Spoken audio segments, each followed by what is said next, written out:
Good morning, everyone. I hope I'm audible to everyone. Yes.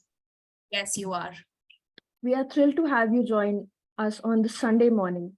It's a special occasion where we invite you to the event Mercatus that brings together some of the most creative and innovative minds in the marketing industry. I'm super excited about all the amazing conversations we are going to have today. Before we begin, let me remind you all again that the sessions are being recorded. I request you all to keep your mobile phones either switched off or on silent mode. And please have your videos turned on with audios on mute. If you have any questions, please feel free to drop them in the chat box or ask them during the Q&A sessions. Rest assured, you are in a welcoming space where marketing knows no boundaries and there are no right and wrong questions to ask. As Steve Jobs wisely said, marketing is not just about selling products, it's about creating experiences that leaves a lasting impression. All of us gathered here are students of Xlri, an institution known to bring out the leaders of tomorrow. With the remarkable event, we aim to challenge the stereotype that marketing professionals are a breed apart. Instead, we aim to showcase how marketing is an integral part of business strategy and how it has evolved over the years to encompass a wide range of disciplines from traditional to digital and beyond. With the vision of setting a benchmark of online management education, Xlri Online Learning brings to you the first marketing conclave, Mercatus, Marketeers Are Not from Mars. We've been waiting for Professor Dr. Sanjay Patro. He'll be here any moment.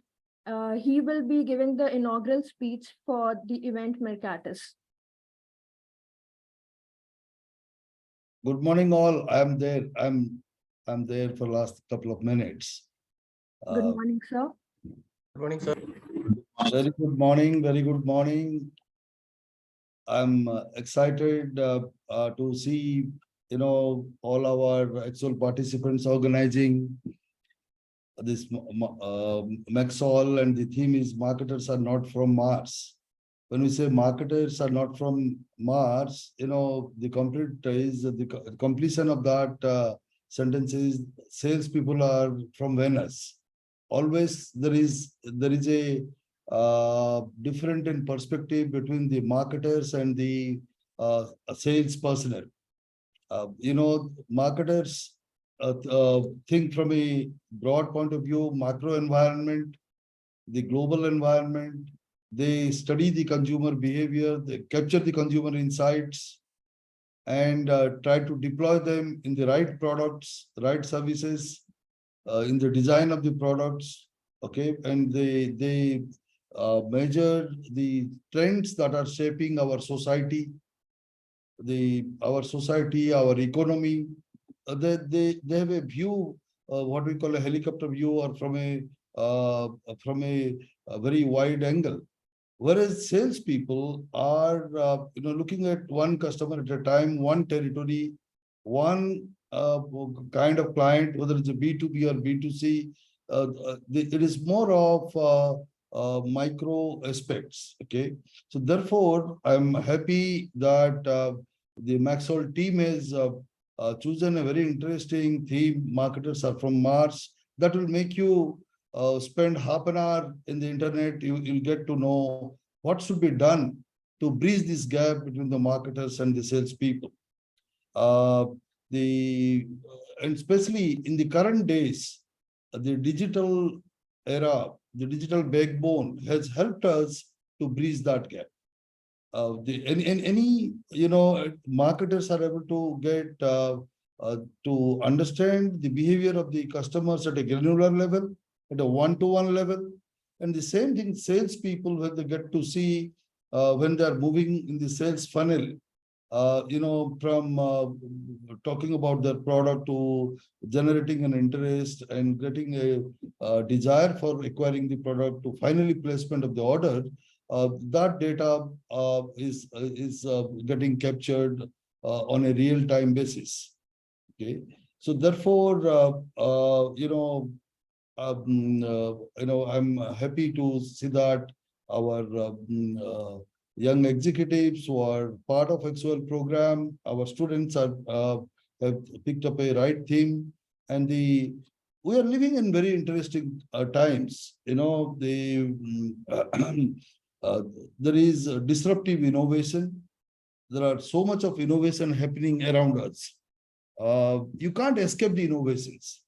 Earlier days, in your marketing sessions, you would have discussed about the product life cycle. Products need to be introduced, introduction, growth, maturity, and decline. Okay.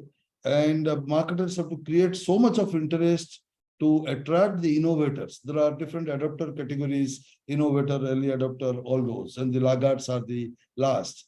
But today, you don't have to, the whole environment, the ecosystem, your mobile phone, which is a device for reaching out to individuals, ensures that people get to know what is happening, what are things being launched on a real-time basis. And that has given a huge opportunity for the Indian entrepreneurs, Indian companies, both legacy companies as well as the startups. Okay, the large companies are have realized that unless they behave like the startups, startups, as you know, are more agile, small team, taking all the decision. Anything they want to try out, they do prototyping, iterations, and go to the market, pick up the insights, and improvise their offerings. They do not sit over to develop the best product, the best kind of a strategy. It is more about trying out small groups. The online environment has helped marketers to do that. You need not, earlier days, if you want to have a campaign for the entire country, you use Doordarshan or the TV channels, Star TV, G, and all those channels. And the marketers' efficiency had got reduced. There was a splintering of the media, hundreds of different channels. In the last count, some more than 1,000 channels in India. Okay. How do you reach to the customers? Okay. But that has led to the use of, what you call the personal media, the social media, online media, which has helped to reach out to specific segments without much expenditure. You have a customized, you can reach out to a customized group. There are people who are following certain blogs, who go to certain sites, and you want to reach out to them, without much expense. We can reach our target audience. Earlier days, coming to advertising, it was said that in advertising industry, 15% commission and 85% confusion. Okay, the media would take 15%, and what do you come out with your content and the copy? There will be some confusion because you are trying to reach out to a large mass of people. Okay, their interpretations, the semiotics. Semiotics is what? Semiotics is the language of science. Okay, the same symbol, the same logo would be interpreted differently by different people. Okay, so that's the this even a great understanding of semiotics with a mass carpet bombing was not creating any kind of response from people. But with the advent of your digital media, you see, you can reach out to targeted pockets much faster. Let's spend just a minute on the Indian ecosystem. Okay. Earlier days, it was the MNCs, the large companies, which would bring the best practices to India. Our local companies, set up by Indian entrepreneurs, would follow those benchmarks. And rarely we spent much on innovation. We never thought of coming out with a new product or a new service. Everything has to be developed in the West and then has to be transplanted in India. Sometimes they would take away the some of the additional features to reduce the cost for the emerging country customers. But that's not the case. From 2000 onwards, with the digital infrastructure in place, now you can reach out to any of your friend who is in any part of the world. Okay, Marshall McLuhan spoke of the concept of global village. Marshall McLuhan in 1970s spoke of the concept of global village. What is a village? In a village, if you go out to have a morning chai dukan ko jane se, you'll get to know what has happened in the village.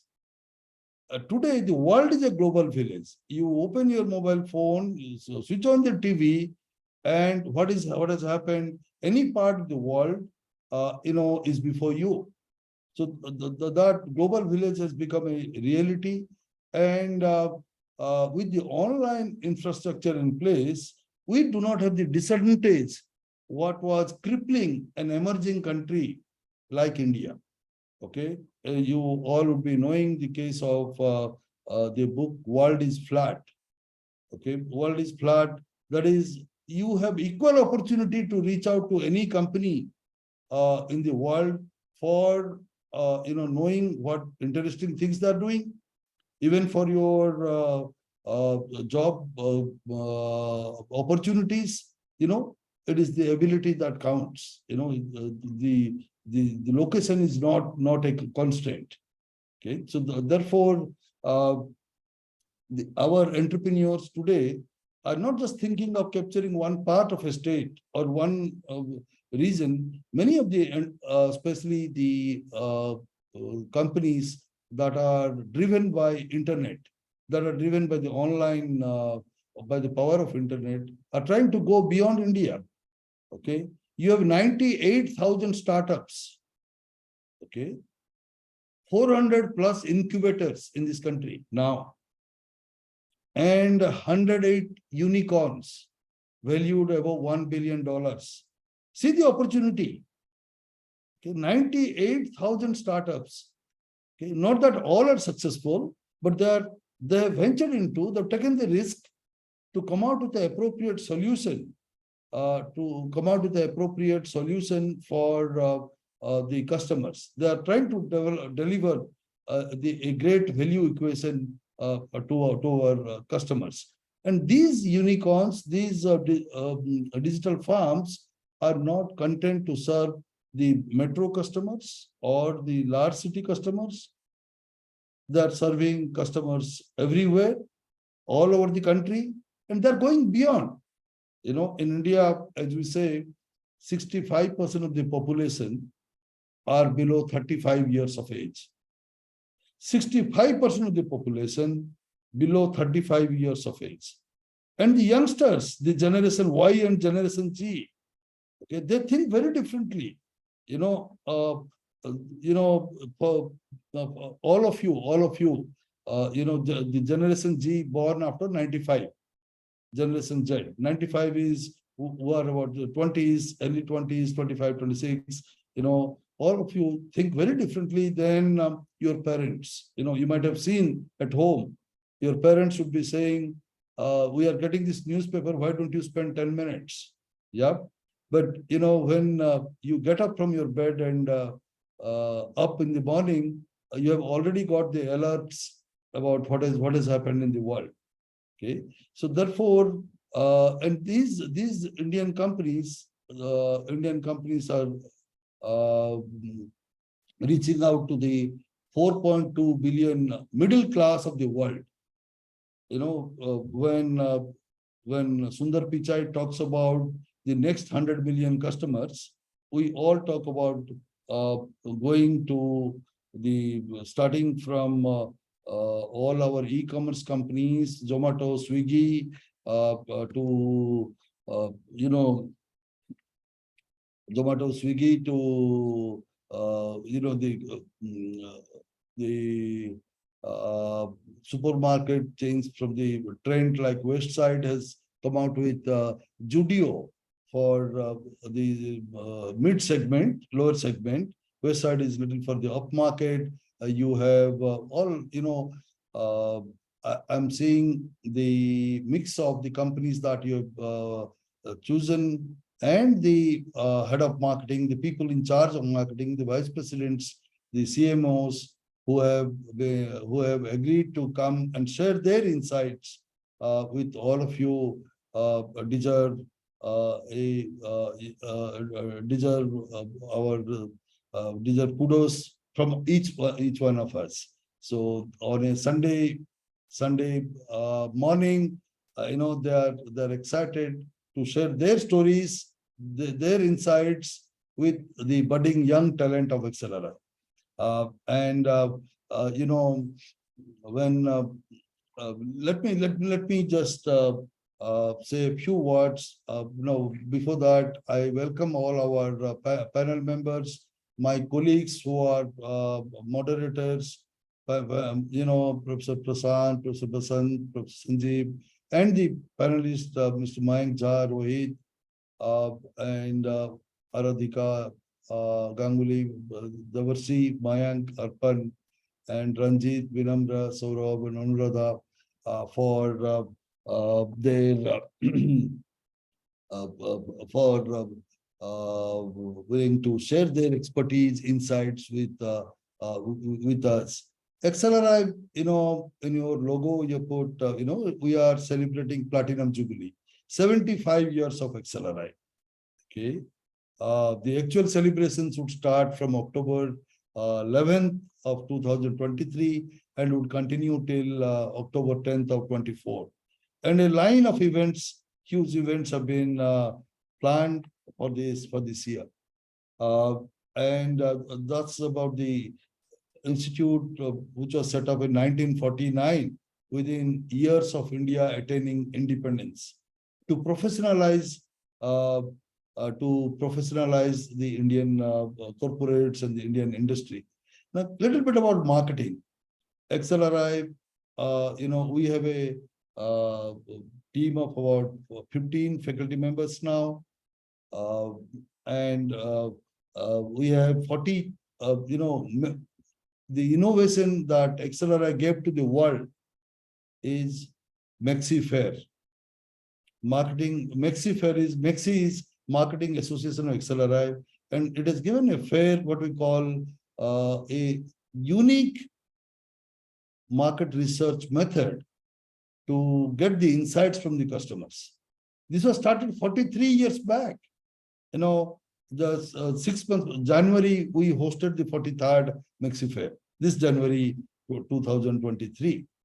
So, and it was started by Father Oswald Mascarensis, who is a PhD from Wharton and had taught at the University of Detroit, Chicago. He and Professor Sari, my senior colleague, who retired a few years back, they were instrumental in continuing the tradition of hosting marketing fair. Okay, so for others who are haven't heard of marketing Maxi Fair or marketing fair, it is a novel market research technique to collect the data from customers, in an unobtrusive way, without making them conscious of what they are saying. When you go to a mela, the child in you is active. So marketing fair is nothing but a marketing mela. The companies give the problems, in a uniquely gaming kind of a, today of games, video games and all, but my predecessors, our seniors here, 43 years back, thought of engaging the customers while playing a game. Different kind of games, a dart game, picking up something. If you are meeting your fiancé, which color of cloth would you prefer? All those. So I'm happy that being the inheritors of that kind of a legacy, all of you have picked up a very right theme, and you have approached the who's marketing, who are doing very interesting things at different companies. You have legacy companies like Johnson and Johnson, yeah, Johnson Johnson, and JSW Paints, and at the same time a mix of more digital companies like Alibaba, the services company AirAsia. You have Swiggy, AJIO, Magicbricks, and the from the Tata Group, Westside, which is which has brought world-class fashion to India. I with these few words, I would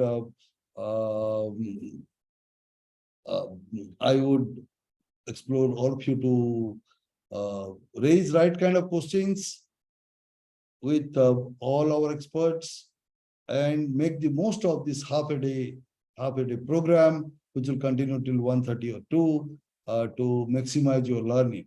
Many of the things these dignitaries, our panel members would share are not in the books. They are going to share from their years of expertise, years of experience. So every word counts there. Listen to them, raise your queries, and I'm sure you will have a great day. So on behalf of Xlri, our director, my marketing colleagues here, I extend a hearty welcome to the panelists and with all our participants, which are currently reached at 175 of you, to make the most of this day. All the best. Thank you, sir, for your insightful words. Now I would like to call upon Dean XOL, Professor Dipankar Bose, to say a few words to boost the energy of the audience. Good morning, everyone. Am I audible? Yes, sir. Yes, sir. Professor Sanjay Patro, Dean Academics, Professor Kanakraj, Coordinator Placement. Both of you, I want to thank on behalf of students for helping students to, and obviously telling students to such kind of wonderful programs they are organizing. It's very important program, number one, because it talks about the current situation in the marketplace, about marketing, what is happening, how we are moving from basic marketing tools to the database analysis using the digital universe to attract our customers. Okay, some of the topics I have gone through here are like storytelling with data and maybe using of ChatGPT or different AI systems. All are necessary in today's market, and obviously it will give you immense and understanding of the practical application of different marketing tools. Okay, learn from these sessions, enjoy these sessions, and as Professor Patra has already told you, that ask questions, relevant questions, queries to understand from these dignitaries, because they are really top at their position in their own field, and you can learn many of these things which are not possible maybe in the theoretical background, market theoretical place, or maybe in the books.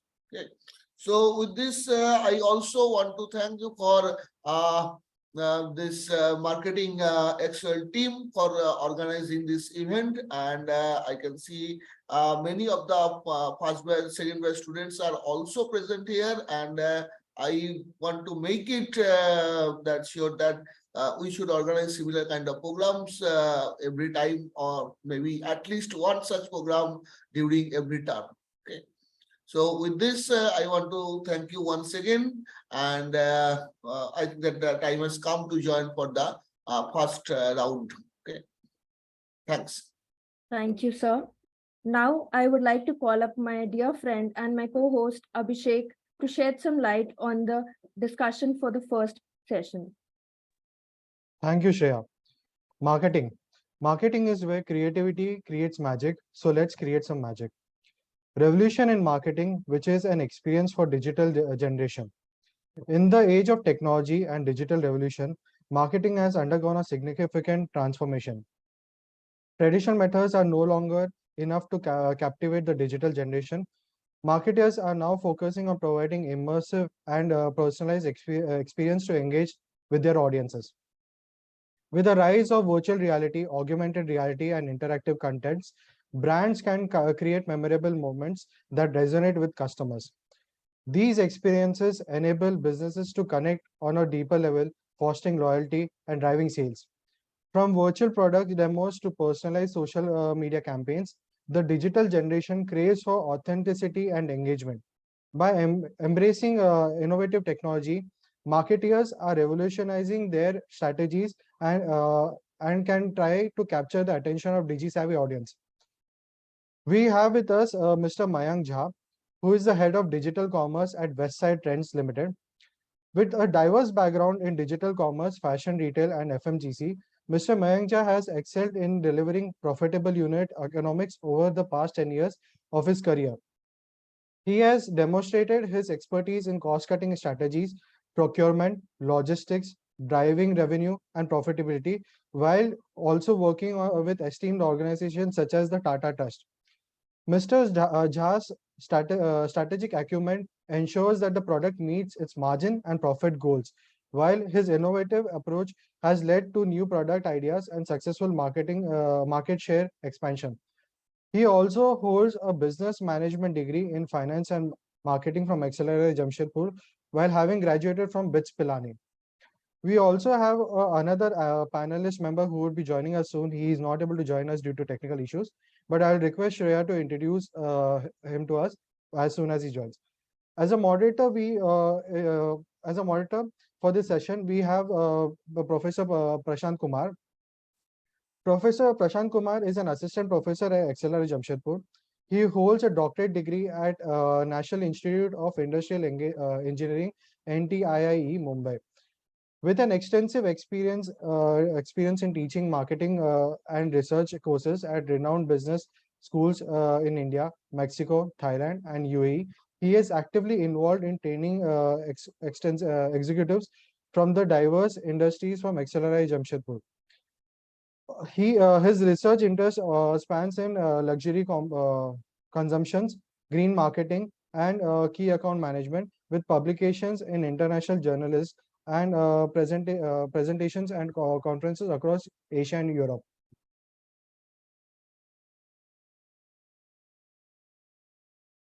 Do we have Professor Prashant here?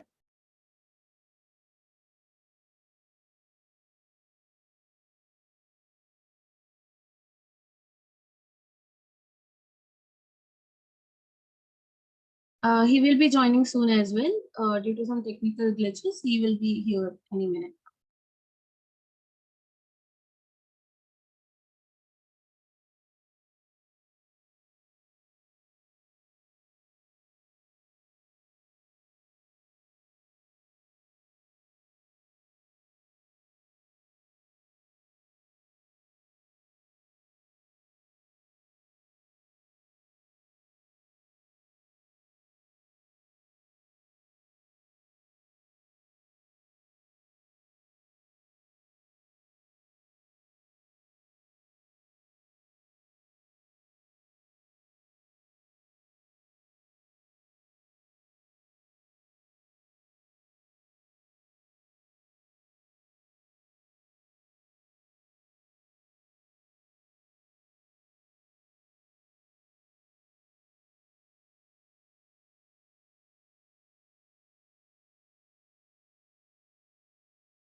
Meanwhile, Professor Prashant and Mr. Mayank is joining. We can have a 5 minutes quick break.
Others, so you are sharing something, we are able to see some PPTs. That's just our batch profile.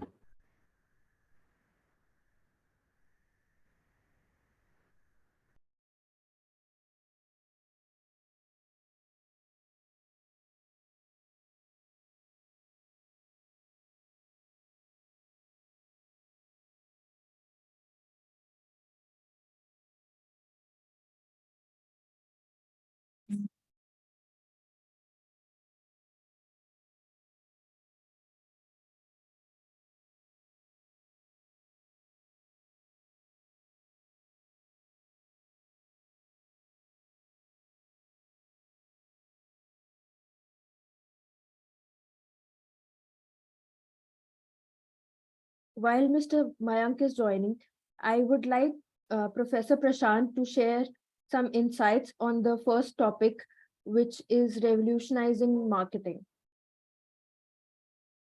Yes, hi Shreya, thank you. Good morning, everyone. Thank you for joining this conclave. I will be moderating this session on technology and marketing.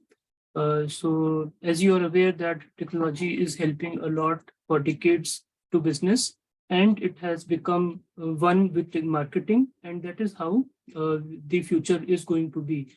So with the emergence of artificial intelligence, with the emergence of other digital technologies, ChatGPT now, we are going to see a new shape of marketing, a new perspective, the way we practice marketing. So when the panelists join, we shall start the discussion and you will have a lot of insights to take away from this session. Thank you, Shreya.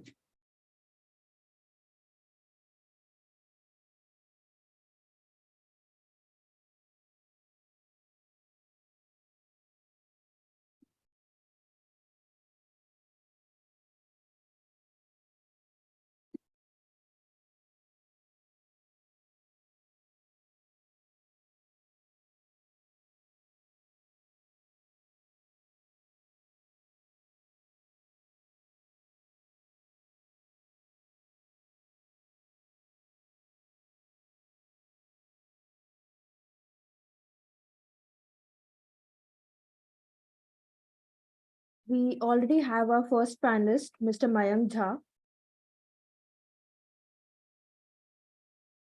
Hi, Shreya. Should we be waiting for Rohit, right? Yeah, I think Mr. Rohit is having some technical issues, so he'll be joining in some time. While we can start the discussion, Professor Prashant. Yes. Hello, Mr. Mayank. My name is Professor Prashant Kumar, and I work as assistant professor in marketing area. And it's been good 2 wonderful years here. Welcome to Xlri. Welcome to this XOL marketing conclave. We shall start with some discussion on the technology and marketing and its interface. So the students over here would like to hear from you. How do you see technology has been helping marketing in last few years? and what it would be in the future in the next 5 to 7 years to come. Sure. Thank you for a warm welcome. Happy to be here. So I don't think it's anything new. It's always been there. Just the applications have been consistently improving over a period of time. The way we look, and I believe because we have a large set of audience who are students, maybe at a fundamental level, I would say there are 4 or 5 things that we anyway do as marketers or as business people. And I would say most marketers have to be business people because you have to drive the ROI. So,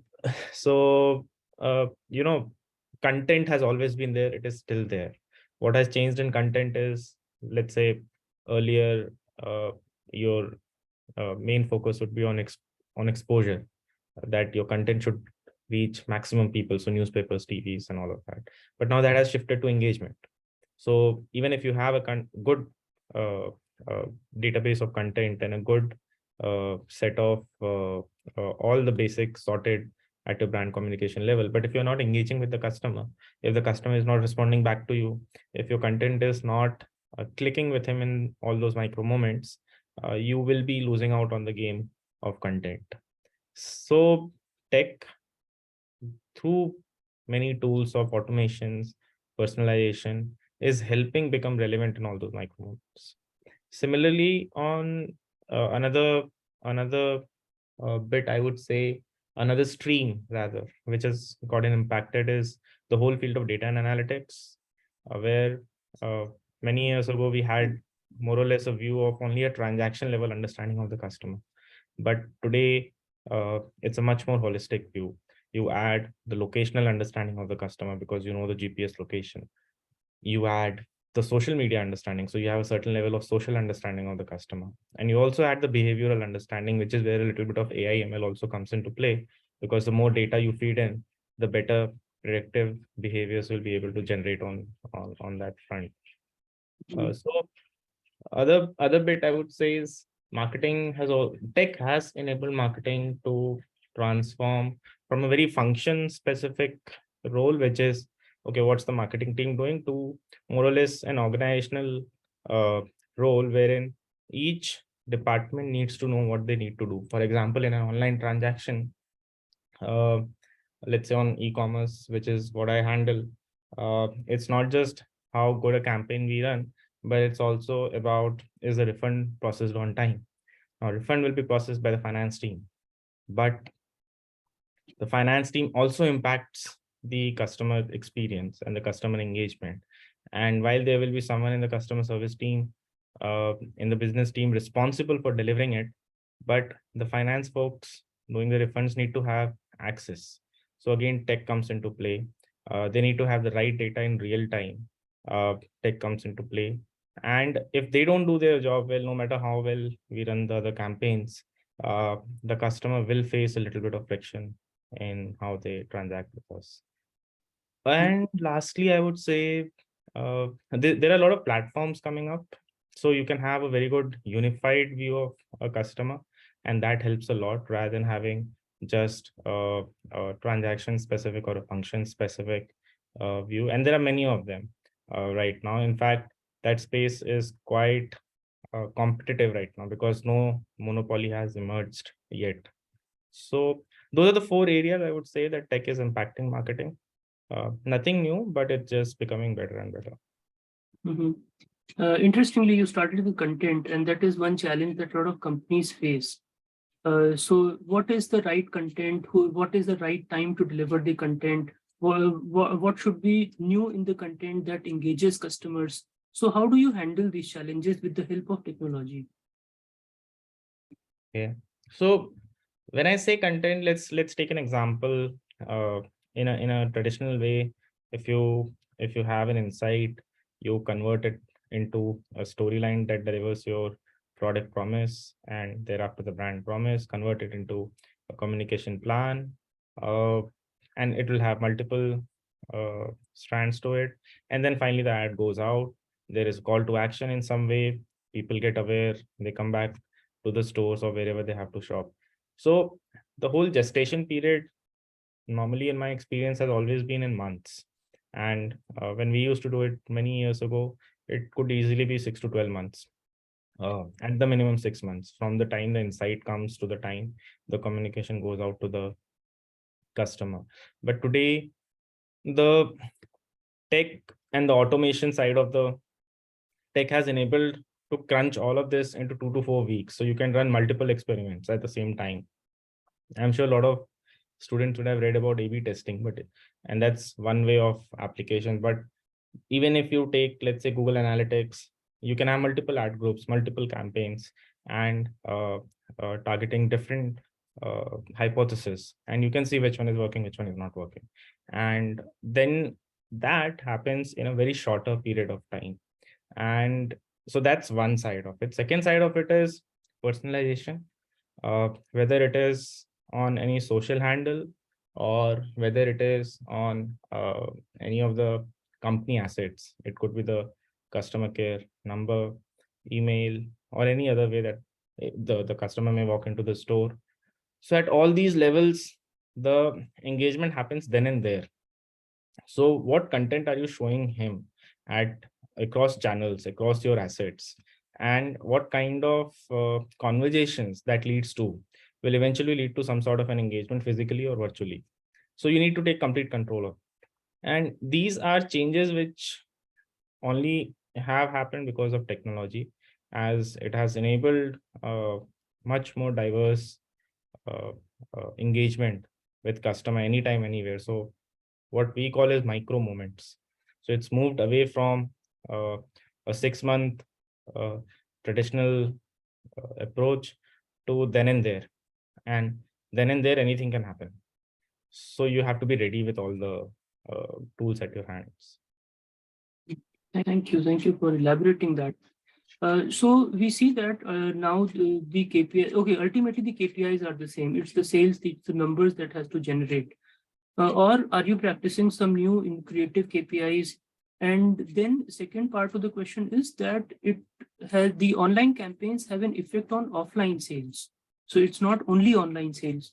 So how do you see a relationship between the two? How do you see the effect of one on the other? Okay. See, KPIs, sales are the final KPI, final delivery. But now, but you need the whole funnel to be under control. And for that, you need conversion related KPIs, whether it is to transaction, or you also need advocacy related KPIs. Sales has happened, transaction has happened, but the post-purchase experience has not been good. So in that case, the customer will not come back to you. And word of mouth is one of the cheapest way to grow. So you need to spend some time on your post-purchase journey also, which is where the customer service, which is where the product experience side of it, which is where some brands believe in NPS and CSAT, some brands don't. I've met both sides, and I do think they're directionally helpful in some of these things. So try to understand from non-customers. So those KPIs will be very different. And sales is not the only KPI, but yes, you cannot take away sales. It's the number one KPI. And and then there are a lot of other KPIs, pre-sales and post-sales, which will help you ensure that the long-term sales keep happening. And so that is one part of it. But I don't think marketing as such has changed drastically in terms of even KPIs. What has changed is the way we engage, and there are KPIs to measure those engagements. So that, I hope, answers your question in some way. Okay, I think so. When we see the online sales and offline sales, a lot of companies separate the two. But then the spillover effect is there. So the activities, the campaigns, the promotions that you're running offline, that has effect on online sales and vice versa. But it may happen that someone notices a campaign, someone participates in a campaign online, but makes an offline purchase months later. So is there a way to track that? Is there a way to gauge, some way to gauge that actually the effect of online campaign happened say 18 months later? See, in today's world, 18 months later, it won't happen. But yeah, in a few weeks or months, attribution is possible. And a lot of these platforms, wherever you run ads, Google Ads or Pixel, Facebook Pixel, a lot of these provide avenues to see that if a sale has happened, you need to integrate your POS data from store and the online data, of course. After that integration has happened, you'll be able to track that this particular customer has seen this ad but shopped offline 2 months later. Now, did he shop because of the ad? Nobody knows. And that is why you need to have all the information. So how many ads did he see, or how many times did he get in touch with customer service for some other queries? How was his experience? Because it's moved away from a traditional approach of marketing funnel that I remember. I think we were taught AIDA, attention, interest, and I think desire, and then eventually you take the action. So it's moved away from that. And today the journey is very non-linear. It is across all those 4 stages. If the customer has a micro moment where he needs something, he has access, if not to your brand, then to other brands. And and the instant gratification, the instant, this is the instant generation, the instant behavior is so strong that it could immediately translate into a purchase at any point in time. So to attribute online to offline or offline to online is of course possible technologically, and people do that. But at the same time, you need to look at it as an omni-channel approach, an overall approach. So whatever experiences he has, you need to capture. And we have had many brands, in fact, Westside included, Tanishq. And Carrot Lane is a great example.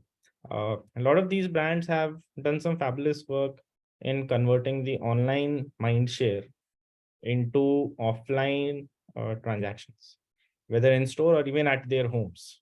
Suppose something is not available in store, then you give a home demo. Even as a service, you can give a home demo. Carrot Lane does that. So online and offline are not one leading to other, they're one and the same for a brand today. And we are, I think it was in 2005 to 15 at max, where this whole e-commerce wave happened, when people thought e-commerce is a separate channel. But today it is merging back into an omni approach. It is one business, and one leading to other will happen. But having a full view and capturing the customer wherever he is more important. Thank you for elaborating that. So we'll move to the next part of the set of questions that is related to AI. We have a question here. Any thoughts on rising significance of CRM and CRM tools in the digital journey? Yeah, so CRM tools are the one type of tools which help you manage all the customer data and the relationship with the customer. In itself, CRM is not sufficient. You need a backend CDP to support the CRM, the CS tools. Then there is also today online reputation management tools, so they are called ORMs, and each one of them have their own definition. So 2 different CRMs, whether it is Salesforce or Zendesk, will also have a very different scope. And what you need to really do is you need to look at these CRM tools very carefully as to what they're delivering in terms of value to the brand and the customer. Essentially, what you need is a 360-degree view and an ability to act in any of the channel at any point in time, wherever the customer is. Now, CRM is only a part of it. And how do you bring the whole marketing tech stack together really depends on what your organization is invested in already. So if they already have a certain set of tools, you may not want to buy a simple CRM which just overlaps with the existing, let's say, CDP's extensive capabilities. Maybe your CDP itself has a CRM plugin. So you need to be careful with what tools you are using. But your end goal will help you identify which tool is right. And the end goal is to have a 360-degree view and an ability to act in any of those situations. So we'll move to the artificial intelligence. And this is what is important to maintain human touch in the customer interactions. And somehow AI is shifting away from human interactions. How do you comment on this? Sorry, can you repeat that question? Mhm. Am I audible? Yes, yes. I just missed the first part of the question. So okay, so we'll move to AI now. Artificial intelligence is helpful, that is proven now, but somehow human interaction or the human touch in customer interaction is something which is what AI is taking us away from. So how do you see this? How do you see this happening? Yes, I think there are three things. One is there's a lot of automation happening. So AI helps in significant amount of automation and also bringing some sort of predictive analytics to it. Now, AI's predictive analytics will only be as good as the data you feed into it. But at the end of the day, the touch point with the customer is still a human touch point. And even if you look at your own experiences with the most digitized platforms, if it's an automated solution like where is my order or find a store near me, you will be okay to have an automated answer. But if it's a more complicated situation, your money is stuck, your order is stuck, you want to have a delivery at a certain point only, then it gives customers a lot of confidence if there is a human to interact with at the other end. So the way we understand is AI is an enabler on the tech side, but it will not replace humans. It will replace certain parts of the processes, which will enable humans to drive more strategic decisions and get involved into larger insight level questions at the customer journey level. But the human touch with the end consumer, at least so far, it adds an extra factor, X factor. So that is not going to go away, and that is where I think the balance is. Use AI as a tech and not as a replacement for human. And then as a human, as an employee, it's your job to be on top of these technologies and to see that how can you use AI to improve your customer journey. So that's where we are currently. Okay, we have a list of questions on AI from students. So the one question from Mr. Pankaj is, AI has not even evolved completely till date. But so many experts have shown their concerns on the adverse effects of AI. Can you explain something on this? Yeah, I mean, this is more like in the territory of Elon Musk and also I'll let them answer this. But I don't think you can stop these technological waves. That's my experience. You just got to get used to it. If you go, I mean, I had seen this movie Back to the Future in 1985. The things they showed haven't happened in 2023 also. So people have a lot of notions and people have a lot of fear. And it's, if you read history books, it's not very different from the way I think when Galileo said that, it's the earth which is moving around the sun is not moving around the earth. So people said, oh, that will change the whole world. Nothing happened. At the end of these things, same thing is true with tech also. Internet didn't take away jobs, or it didn't take away applications, it only added to it. What's going to happen is the value chain is going to upgrade, and you have to keep up with that from an employability perspective. But the value you will deliver will be significantly more compared to what you could deliver 10 years ago. So that improves the lifestyles of customers, employees, and all the stakeholders as well. But trying to stop AI, trying to do all of those things, they're never going to work. I mean, it's just not possible, historically speaking, that anyone has been able to stop any technological revolution. Things happen even if you put even if you use regulations, people will find way around it. Once somebody hits a big success jackpot, everybody else will start copying it. So it becomes very difficult to tame these kind of forces. Okay, another question from Sejal is, it is said that an AI tool is as powerful as its users. If a marketeer fails to communicate their needs effectively to AI, that means if an interaction between AI and marketeer is bad, the results would be hampered. How do we cope up with that? That's a very good point, and that's what I had been alluding also. So it's well said that AI has to be used. Any tool has to be used. So the tool is only as good as the user, or the insights are only as good as the practitioners, and that's not going to change. So that will stay as it is, and we can all just focus on trying to understand the applications of the technology and move on with it. Hmm. Okay, now the next question is from Tamogna, and this is more conceptual. So how big do you see the effect of AI on marketing? Which means how can AI change the concepts of marketing and how companies are improving themselves to keep up with the changes? See, there are two things. I alluded to those. I'll elaborate a little bit in terms of giving examples. That, let's say, when I said it helps in automation, and I said it helps in predictive analytics, how does it translate into real life applications? So let's say you have a customer service desk and you have different types of complaints coming in. Now, one way is that there is an agent who has been given an SOP, and he's segregating all those complaints into different types, then sending each type of complaint to the relevant function to resolve it.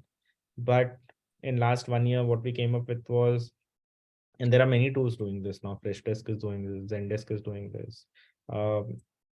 Over a period of time, basis the complaints, the AI tool starts scanning and predicting that which category it falls in. So what took a lot of manual effort, and if for a day somebody hasn't opened a complaint, when you go on sale, you may suddenly, instead of having 500 complaints per day, have 5,000 complaints per day.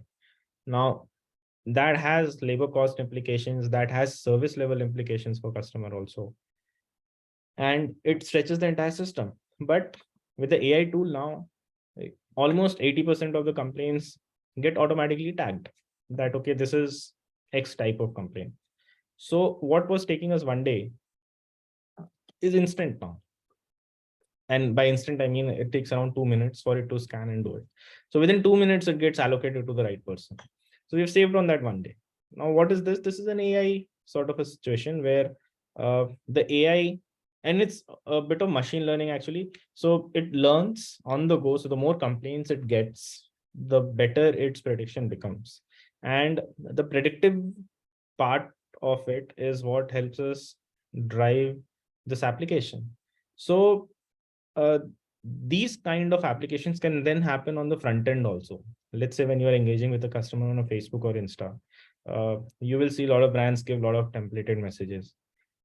Now, over years, customers have not only gotten used to those templated messages, but they also get quite frustrated nowadays if they keep getting the same template of messages.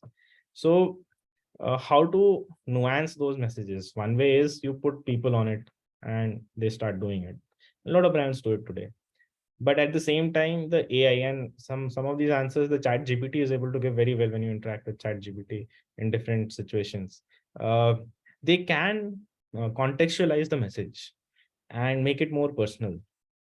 So personalization immediately happens because of these technological interventions. And for personalization, you don't need now a human to be sitting and doing it. You can do it via a good software also, which can use all these things. Now, the level of applications will improve as the generative AI power or ability improves over a period of time, and that will make it more impactful in future. But we are already seeing some of these things play out in the market. Okay, so regarding personalization, there's a question from Manindra about customer privacy. So although we emphasize a lot on personalization, personalized marketing, and so on to the customers, but they're intruding to customers' privacy. So what can be possible do's and don'ts in case of customer privacy? Well, it's a good question, and there are a lot of regulations coming around this. However, it's not a very difficult thing to answer as well, because people are already practicing it, brands are practicing it. Ultimately, there is a movement from third-party data to first-party data, so that will answer a lot of these things. Right now, a lot of your data is shared by multiple platforms with multiple users, without you specifically knowing in each case who has what, and you have given a blanket TNC agreement to them at the beginning, which qualifies them to share your data forward with anyone. But the world is moving towards first party data, so more and more brands and businesses need to have their own set of data at a customer level to make decisions and rely less on cookies and other third party data. But at the same time, if you really look at the emotions of data sharing that happen, customers typically share data only when they are getting something of value in return. So you share data with Google because you're getting a certain set of experiences with Google in return. Otherwise, you wouldn't be sharing that. And the same thing holds true for brands also. People are okay to share their, let's say, phone number, address with Amazon because they are getting the package delivered to their home, the messages on their phone number. So they are willing to share their social handles because they are able to reach out to these brands also via those social handles. So there is an informational value to data sharing from a customer side also. And what will keep happening and will always happen is a customer will not say no to you to share his or her data if she or he sees value in getting something out of the brand or the company in return. So slowly the world is moving to a point, the brands are moving to a point where we don't need more data than what we provide value for anyway. And if we provide value for it, we get the data, and all of it is first party data now. So it's with me. In my case, let's say I have the data at Westside servers and not Google. So that puts onus on me to make sure that the data is safe, but at the same time it enables me to help the consumers also. So it's a two-way street. It's again, it comes down to a fair level of transaction. Capitalism is built on transactions, that customers give you data and you give them a value in return. So as long as that equation holds, privacy, while there is a cybersecurity concern, and that is more process oriented and it's technical and it's to be dealt with in a different way, the core concept of data sharing is here to stay. Okay, we little extend this question to ethics or ethical concerns in AI marketing. So what are the ethical concerns? What are the transparency issues?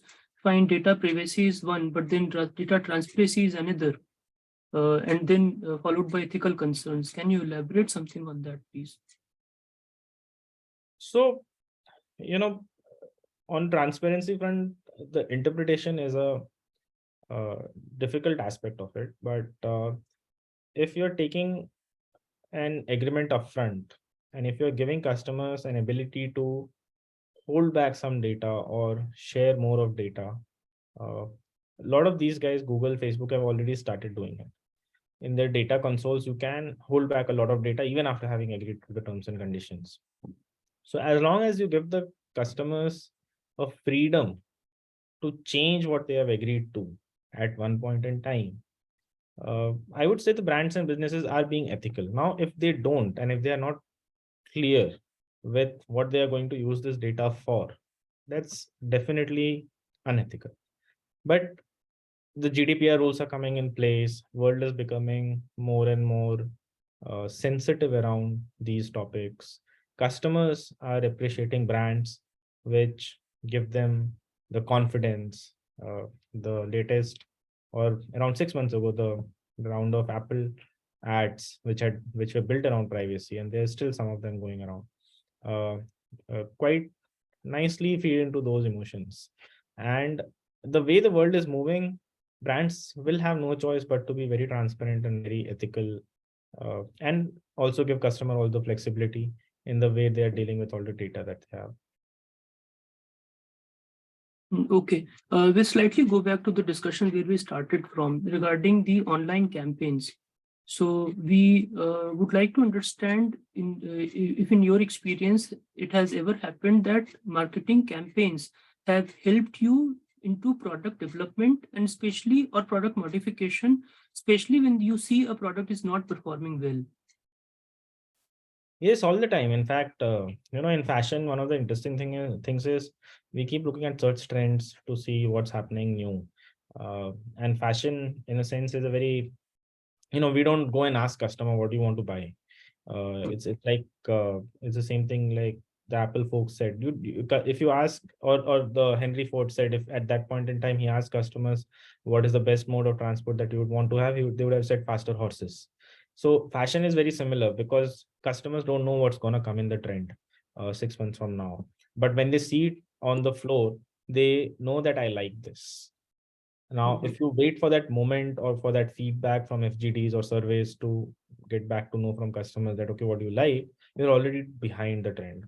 You're already behind in all the styles that you're launching. So what you need to look at is there's something, I think, one of the more relevant types of research is ethnographic researches, when you observe customers and when you observe things around you. So in the context of fashion, you observe what's happening on the ramps, you observe what's happening in the public places, you observe what's happening with the influencers, and you react to that. You learn to pick the right cues.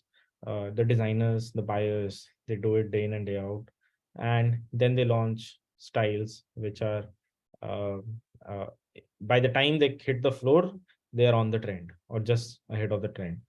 And within 2-3 weeks, they are behind the trend. So that's the level of pace. Now for that, a lot of search data, a lot of browsing data does help us predict color patterns, style patterns. In kurta, is A-line going up or is full and fit and flare going up? Those kind of things it gives us in floral patterns, is the yellow going up or are the green flowers going up or the white flowers going up? So a lot of minor cues are available in the real time, but it's still behind the ethnographic research, but not behind consumers. It's ahead of the consumers still because it's trying to predict their subconscious search or the global aggregated search data. Uh, so it does help us in product development a lot. And I'm sure if there are folks from FMCG and other related companies where the product development cycle is longer, for them it would be even more relevant. Great. Thank you for answering the questions. Mr. Mayank, while we give you some breathing space to have a sip of water, I welcome Mr. Rohit Gulati to the conclave. Good morning, Mr. Rohit. Mr. Rohit Gulati is the Director Marketing, Johnson & Johnson. He is a seasonal professional with 20 years of experience in sales, marketing, strategy, and commercial leadership in the healthcare industry.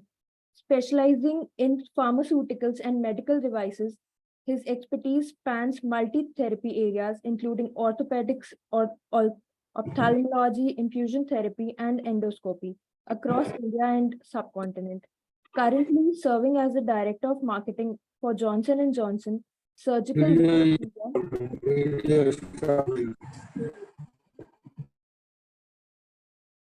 He holds key positions within the Vision Care India LT and Regional Marketing Council. Mr. Gulati is a renowned speaker at industry platforms and a TEDx speaker, known for his passion in building high-value brands, driving rapid growth, and devising strategies to transform markets and businesses through brand building and acquisitions. We welcome you, sir. Thank you, Shreya. Thank you very much.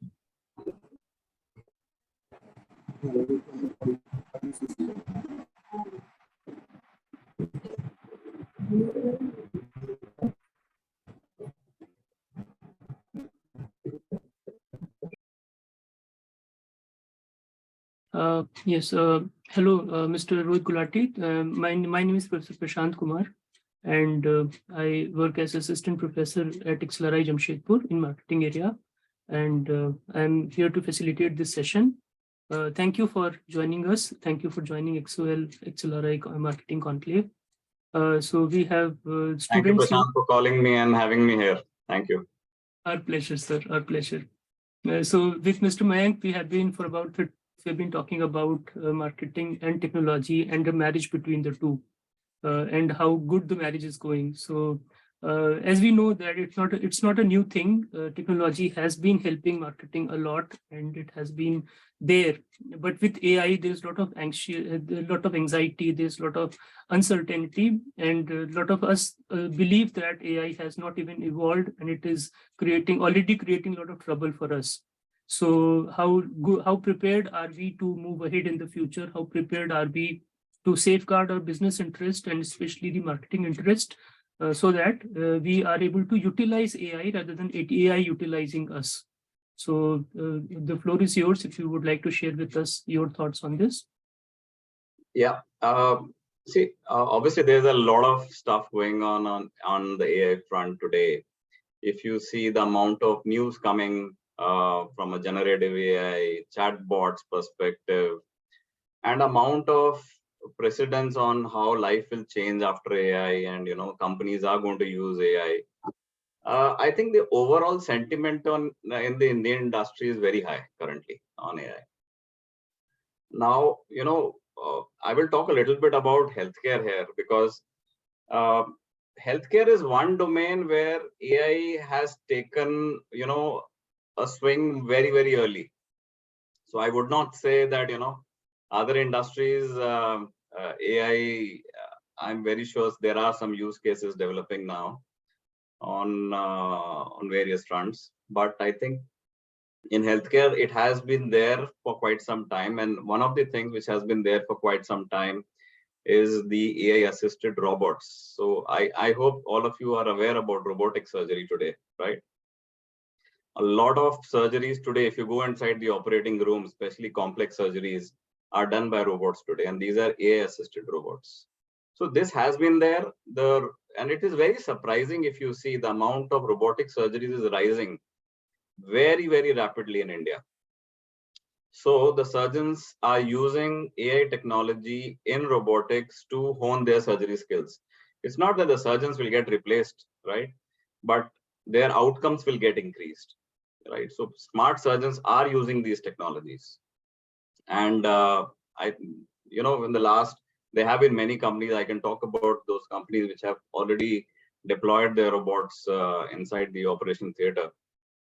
And these are minimally invasive surgeries. I don't know whether everybody understands what is minimally invasive. It's a very, very specific healthcare term which says that the amount of blood loss will be very less with robotic surgeries. And the kind of surgeries which you will do is like the same surgery over and over. That means because of human, there is 1 or 2% chances that the last surgery and this surgery, there might be some difference, right? But what the robot does is the same.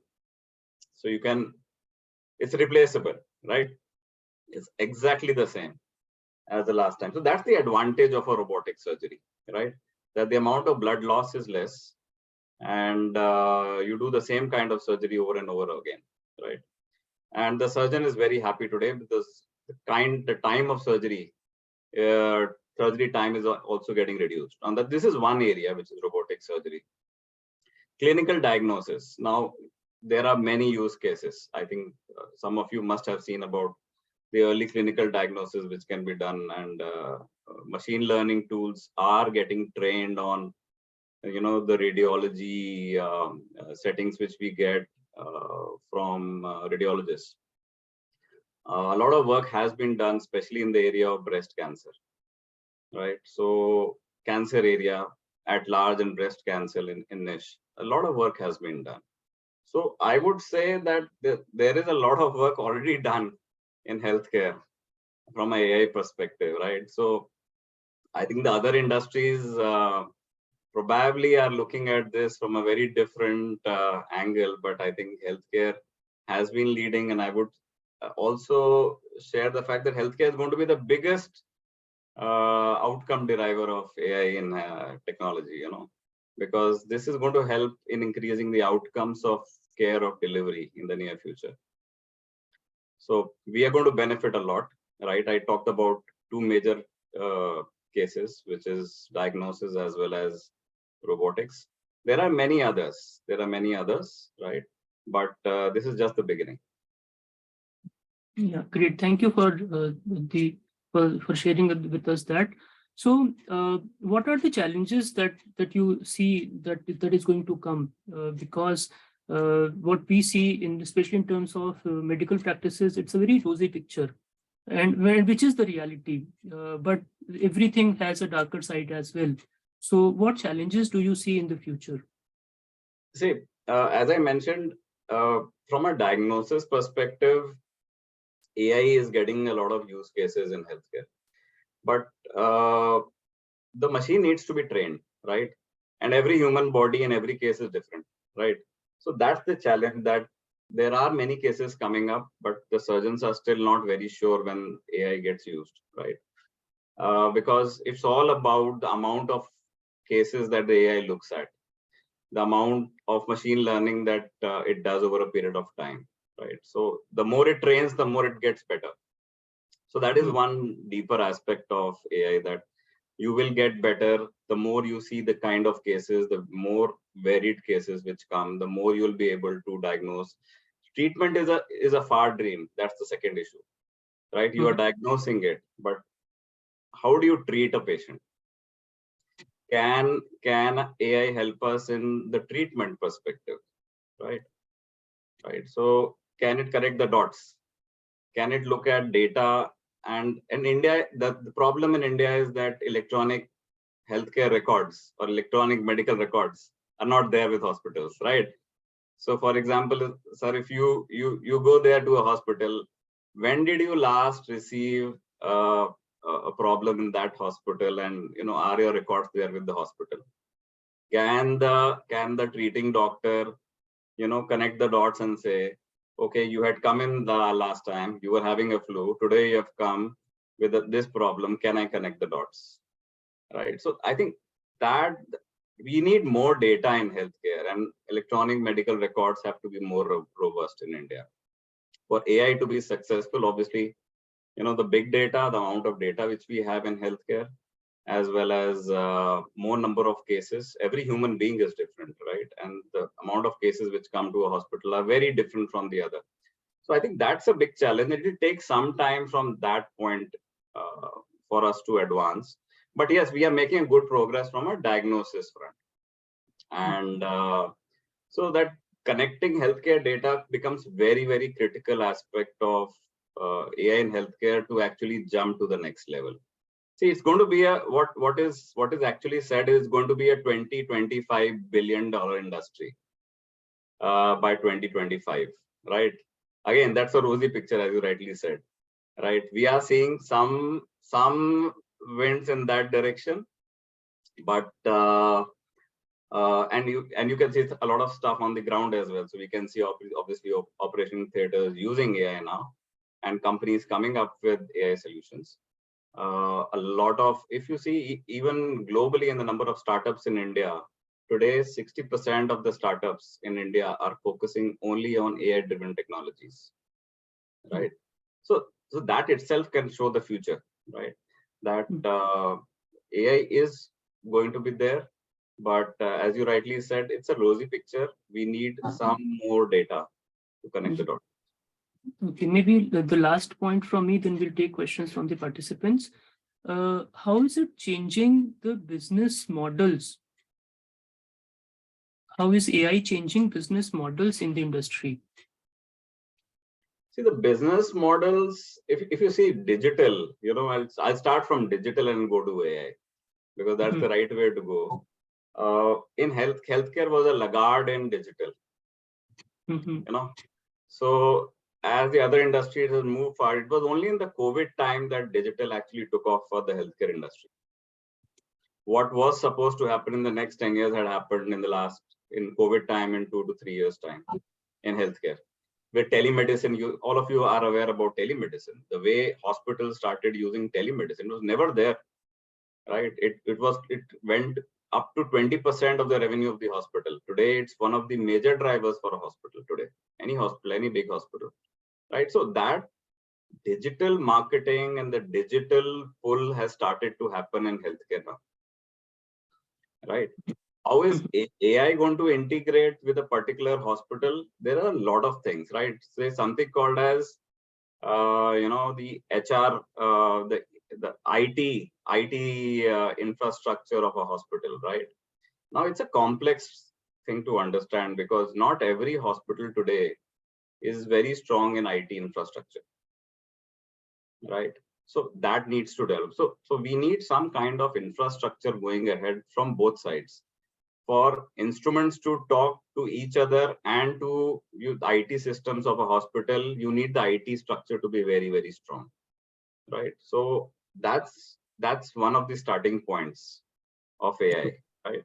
Second thing is, for AI to be successful, you need entrepreneurs to come out with easy solutions, right? It should not be complex, right? AI can be very complex and it takes time sometimes to integrate. Right, so you have to come out with solutions which are more understandable with the surgeon. The learning curve is faster, especially in healthcare when you have to save lives. You cannot be dependent upon an AI solution which is very long, who comes out with an outcomes after quite some discussion, and after a week the patient is on the bed. You need a fast diagnosis, right? So you need systems which can come up with solutions and diagnose or treat very, very fast. Right, so that is again very important. And third point, as I talked about, was data. Right, without data, AI systems will not be able to work and give better outcomes. So data is data is going to be the oil going ahead, right? And also, a lot of stuff can be automated in hospitals with AI. That is another big area which companies should look at. That what kind of stuff, workflows can be automated in hospitals. Yeah. So what you explained is from the during the surgery or pre-surgical processes. The question from Diksha is about AI and especially chatbot that can be helpful in post-operative care, such as physiotherapy or medicinal care. See, chatbots have a limitation. I'm very sure some of the speakers must have talked about chatbots, right? See, chatbots have a real limitation because today what is happening is that you can train a chatbot on the conversations which the patient will ask. Suppose I'll give you a live example, right? And I have been talking to various hospitals on this. So if you have a chatbot in a hospital website, which specifically attracts patients' queries and answers queries, there is a limitation which the chatbot can reply to, right? Which it trains over a period of time and it can reply to. Today, chatbots have not got to the level of, that they can replace anybody. They can replace a human on the other side. They can only direct you, talk about the services of the hospital, right? Talk about what products are available, what procedures are available in the hospital, and direct to the right kind of person. That's the limitation of a chatbot today, right? We don't have chatbots today who can help in diagnosing or, advising the patient that this is something which you should do, and you can come and talk more to the patient, to the surgeon. Generally, they have a very, very sharp limitation today. So this is again, something which you talked about in the beginning, that it's a rosy picture in chatbots as well, right? Have they gone to that level of having a deep discussion like a doctor talks to you, right? The answer is no. And will it happen that way in the near future? I don't know. Chances are very less, right? So technology is good in healthcare, right? And Indians are known in healthcare for technology. If you look at the various things in healthcare today, we are proud of our technology. Because of our technology, we are coming up very, very, very strongly, right? So because we are a country where affordability and accessibility of healthcare is a major challenge. In such areas, if technology can help us, penetrate even deeper, right? That actually can help us go to the next level. And India is, if you compare various economies also, if you compare, can India become, should India adopt to a US culture? Should India adopt to a UK culture? Should India adopt to an Australian culture of healthcare? The answer is none of them, right? We have our own set of challenges, and healthcare will always be a problem. So if you pick up the newspaper of 1960, it will say healthcare is a problem in India. You pick up a newspaper from 1980, it will say healthcare is a problem in India, right? You pick up a newspaper in 2022, 2023, healthcare is still struggling in India, right? You pick up a newspaper in 2040, it will say the same. This is Taylor's law. This is classical Taylor's law, right? So this will always be there. We are making steps basis our investment in GDP also in healthcare. Now, there have been steps by the Modi government. Ayushman Bharat was a big step, right? Insurance at the bottom line, huge step, right? But as we talk, AI technologies will take time to penetrate deeper and have clear impact, and chatbots especially to go to a level when they are able to talk to a patient at the level of the surgeon. Okay, so now a couple of questions from the participants, and the questions are common to both of you, Mr. Gulati and Mr. Jha. With AI evolving, with digital technologies evolving, are we not becoming too dependent on AI? Are we not becoming too, as business organizations, are we not becoming too dependent on digital support for everything for that matter?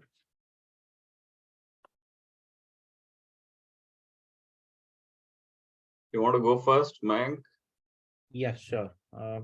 I think Rohit already explained some of the final nuances around patient interactions, which AI cannot replace. I would say the same holds true in fashion also. So I don't think we're becoming too dependent.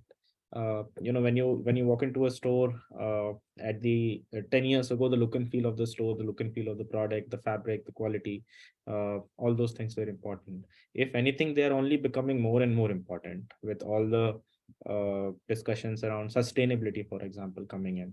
So how are you source tagging your fabric? Nobody can say that designs are less important today than they were 10 years ago.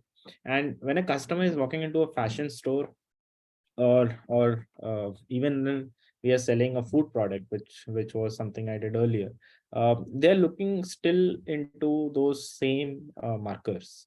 And what has happened is, because digital has provided access to so many consumers, they have access to the product information much more today than earlier. And which means that brands also have to be much more trustworthy today than they were earlier. So it's actually moving in the right direction, I would say, and I wouldn't say we are becoming too dependent yet. If anything, it's an enabler, and the basic human journeys are only getting sharper and sharper with all these tools available. So that's where I would say we are, at least in fashion and foods, where I've worked. Yeah, I think from a healthcare perspective, as I mentioned that, we were a laggard industry, and now we have jumped on the bandwagon of digital. I don't think so we are getting too dependent, right? But the overall sentiment of companies in healthcare is go digital, right? So if you talk to most of the CEOs in healthcare companies, they will say we are in a digital transformation. Our pharma company is in a digital transformation. My medical device company is in a digital transformation. Because I think that is what COVID taught all of us, right? If we cannot even demonstrate, just imagine if I am a medical device company, I cannot even demonstrate my product, right? My medical device inside the operating theater to a surgeon. How will I sell him? Because surgeon uses the product first and then says, okay, I have used your product inside my operating theater in this patient, and I love your product. You talked about these things inside your product. I just love them, and it has given me good outcomes to the patient as well, right? Now, when lockdown was there in India and you're not able to actually go to the hospital and talk about your products, that is where the digital component came in. That how do you now show the surgeon digitally, right? And talk about your products digitally. So that revolution started at that point in time. every company is focusing upon digital today in healthcare. Outcomes are critical, right? Because every company is also looking at the returns from digital. Now, that's a very big question. I think your professors will talk more about it, because the returns from digital, to how to measure returns from digital, is not that easy today. So that's a gray area again, which is stopping us from going to the next level, right? You can do some kind of, if you run some campaigns, you run some ad campaigns, you run social media campaigns, what probably mine would be running. You can have some component of, okay, I invested X amount of money and this is the return which I'm getting. But can you actually look at the entire patient journey? For us, it is the patient journey or the customer journey, right? And say that, am I catching the surgeon at all the points? What we say is as omni-channel. We were talking about multi-channel some years back. Today, multi-channel is finished. We talk about omni-channel, because the customer first comes to your, meets your sales rep, he goes to your website, he goes and interacts some other way digitally with your app, and then says, okay, I want to purchase. But the question is, does the company know about the customer at all the touch points?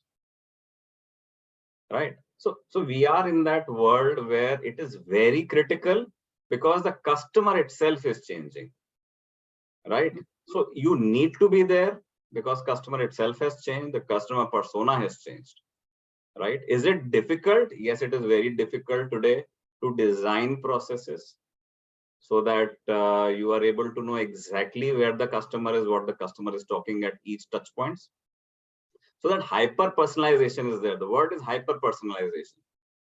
Is the company able to hyper personalize services to a customer, and make a big wow, and that customer experience becomes big? Every company talks about customer experience in today's world, right? What is customer experience? You're catching him at all touch points.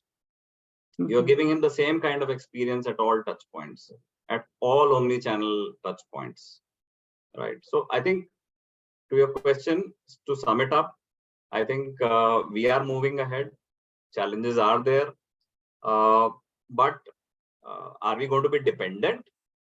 The answer is no. Currently, we are not dependent, but the persona is changing. Hence, we need to be there, right? In the near future, we'll be more dependent. Maybe the answer is yes. We might get more dependent because the customer persona is changing drastically. Okay, thank you. Thank you for elaborating that. So my last question possibly, and that is from the participants. Data is one challenge. So we need data to train our AI ML. We need data to make decisions. And then the data becomes bigger and bigger and bigger. And that's called big data now. Isn't that challenging? Of course, yes. How do you handle it? I think that's an excellent question, whoever has asked, because data is getting bigger, and it's not in my industry. I'm very sure this is in Mike's industry and other industries as well. And nobody's looking at that data. Whenever there's a problem, you come together in the company and say, okay, let's look at the data. But is there an analyst or is there a data guy looking at that data, churning out reports on a regular basis? Because the data is growing and nobody's connecting the dots also. So the data are in silos in the company. I'm telling you real problems. Right? Data are in silos inside the company. One data doesn't talk to the next data. But if the CEO or the leadership team wants to have some kind of connect on what's happening in the organization, what's happening to the customer bases, what's happening in my accounts, you need to have data to talk to each other. So there is something called as data silos today, which are getting built. Sales has some data, marketing has some data, operations has some data, right? All the three are talking to each other together. The answer is no. They come up with their own analysis, marketing comes up with their own analysis, basis whatever data they have, operations come up with their own analysis, right? And at the top, the CEO takes time to understand how do I connect the dots. He's just left to connect the dots. Now it is up to you to connect the dots. So then you call all the three teams together inside the boardroom and say, okay, let me connect the dots. Now this is a real challenge of data today. So there is no, as I love to call a word called as, there is nobody in between marketing and finance, for example.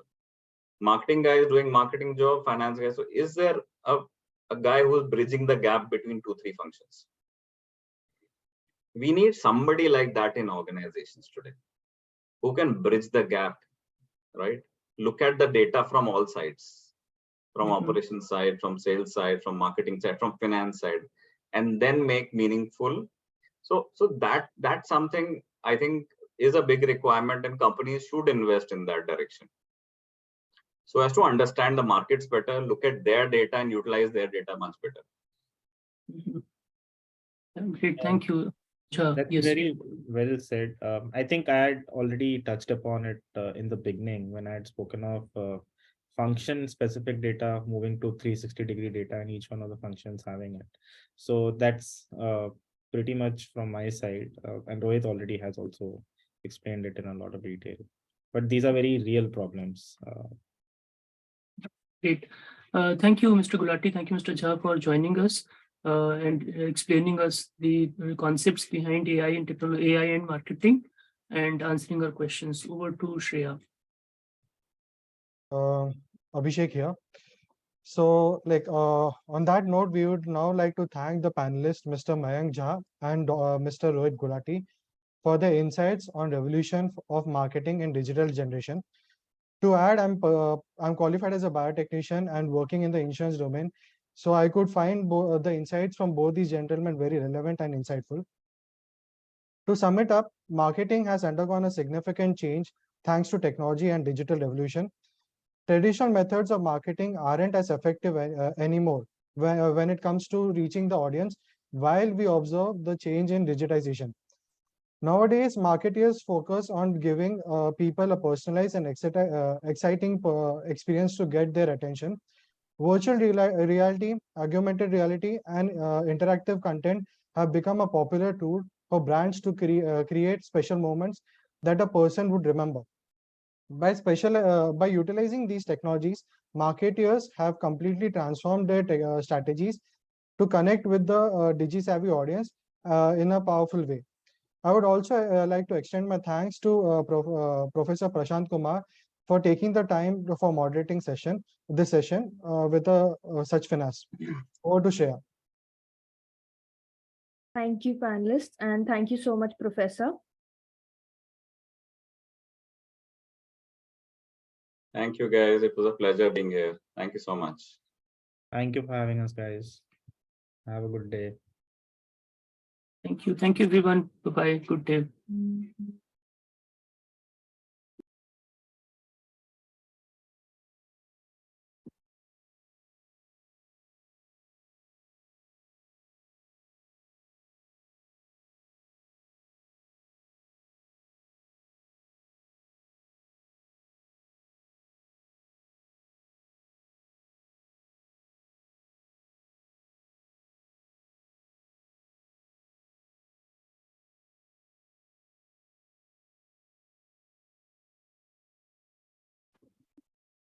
You're on mute, madam.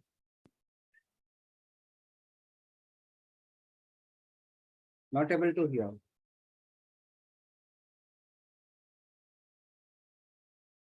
Sorry for that, sir. One second.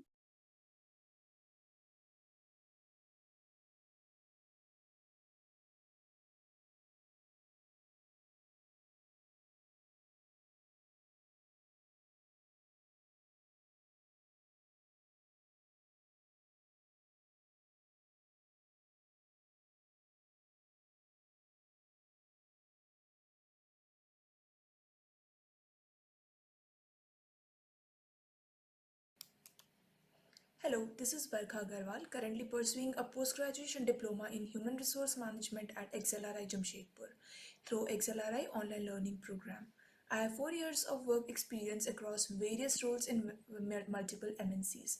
I learned about this program from a social media advertisement and immediately knew that this is what I was looking for and this is what I wanted to do because of its flexibility and the structure. We attend 3 sessions per week but get a lot more learning and new experiences every week in multiple ways as we learn and share experiences with industry specialists. We also have the option to revisit the recorded classes, one of the best features I came across. The program consists of 2 campus components across 2 years, allowing us to experience the on-life the on-campus life at Xlri Jamshedpur, which is amazing. One of the campus components was conducted in the month of August this year, where we all got the chance to interact with the faculty and our peers in person, and we were able to learn about their experiences. Students are divided into cohorts that allow us to learn to work in teams irrespective of our experiences, location, and physical presence. All the faculty members and staffs are more like friendly mentors rather than the professors, as they interact with all the students, making the sessions more fun and exciting. All the learnings that we have in the past are getting enhanced and corrected. All the new understandings we get from these classes can immediately be applied as we work and study together. Thank you.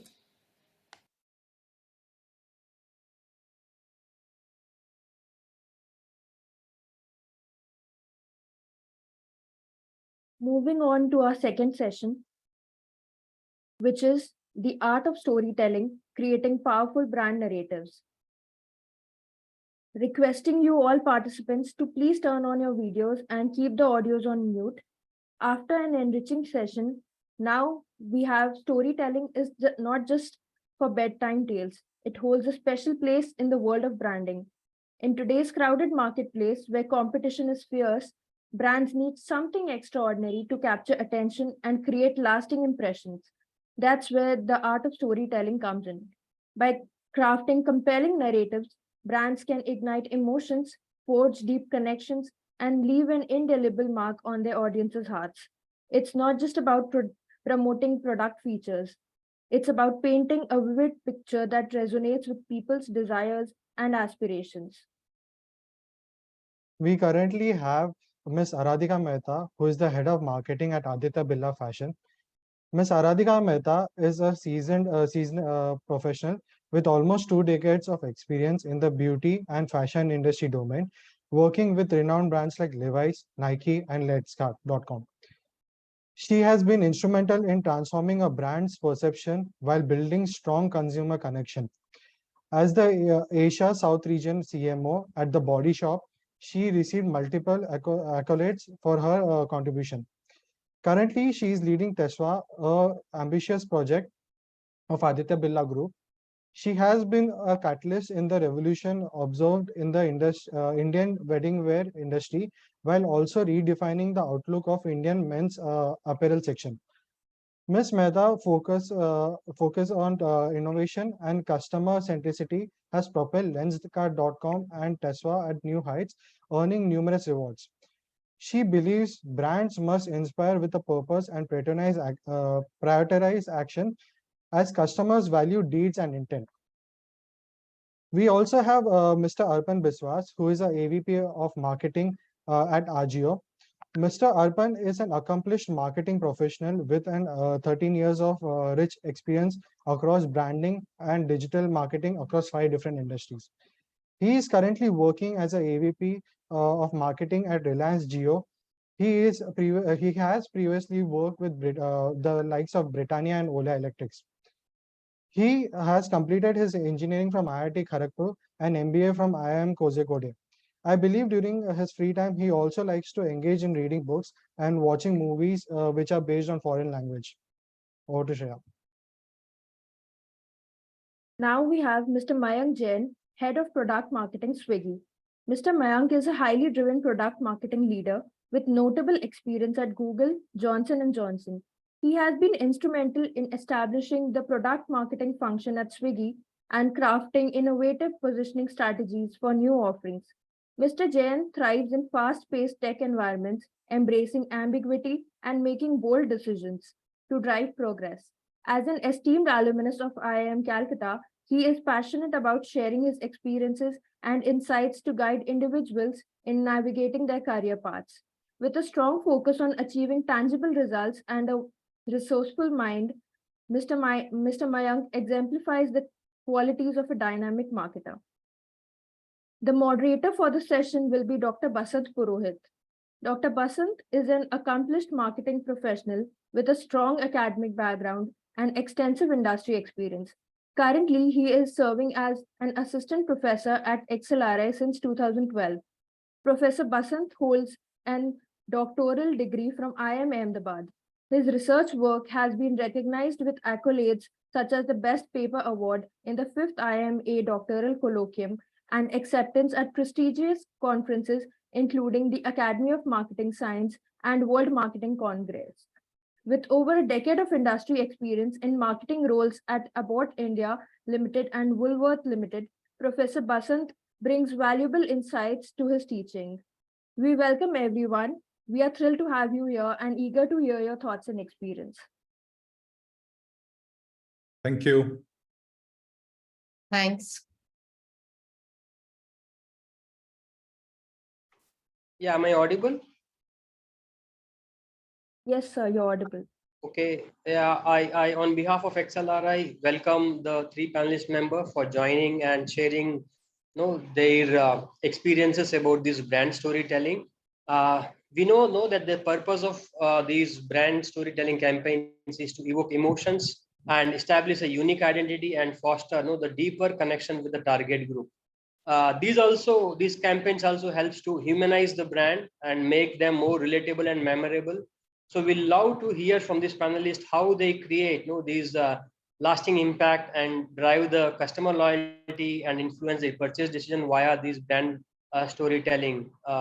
So I would invite first Aradhika to kind of tell us how, given the short attention that these target audience have these days, how do they go about in identifying the plot of the story and the characters, and how do they approach the starting point of these brand storytelling? So I think, am I audible? Yes, yes. Yeah. So first of all, thrilled to be here. Absolute pleasure and privilege to be here amongst all of you, practitioners as well as students. So to begin with, I think as everybody is aware, most of the campaigns or ads and the most, what should I say, the remarkable, impactful ones all come from some consumer insight, because at the end of the day, it has to appeal to the audience. So to build that solid, impregnable, campaign or an ad, it is most important that you have a clear consumer insight or a particular insight, which is peculiar to your category or your brand, and you build on that. I'm going to take an example of a past campaign of Tasva that we shot with our brand ambassadors Ranbir Kapoor and Ananya Pandey, released last winter.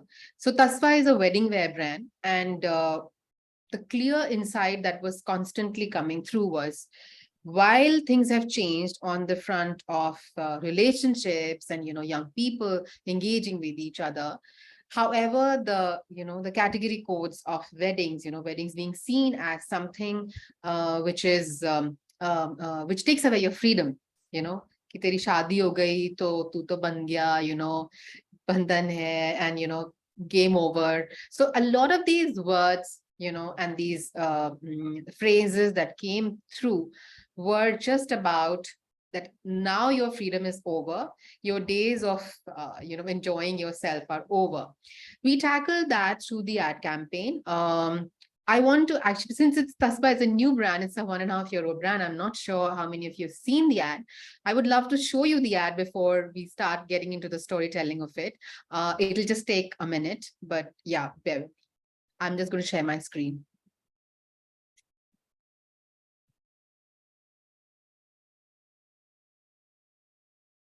Can you see my screen? Yes, ma'am, it's visible. Yeah, and if it's, let me know if it's audible. It is, ma'am.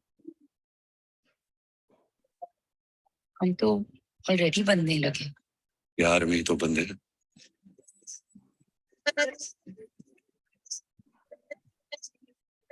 कितने अलग हैं हम, अभी तो साथ है बस तुम, मैं और सारी जिंदगी. More like two best friends और सारी जिंदगी. मैं तुम्हारे लिए खुद को नहीं चेंज करूंगी. जी भी मत चेंज होने देना. अगर कुछ पसंद नहीं आया तो? अरे शादी है, चेस नहीं. इतना मत सोचो. कुछ कहा तुम? ये कलर ज्यादा अच्छा लगेगा.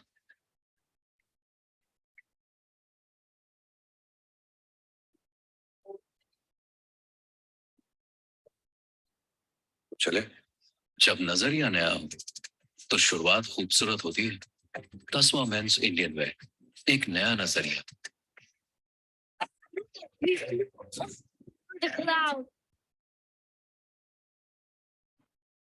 Sorry, give me a second.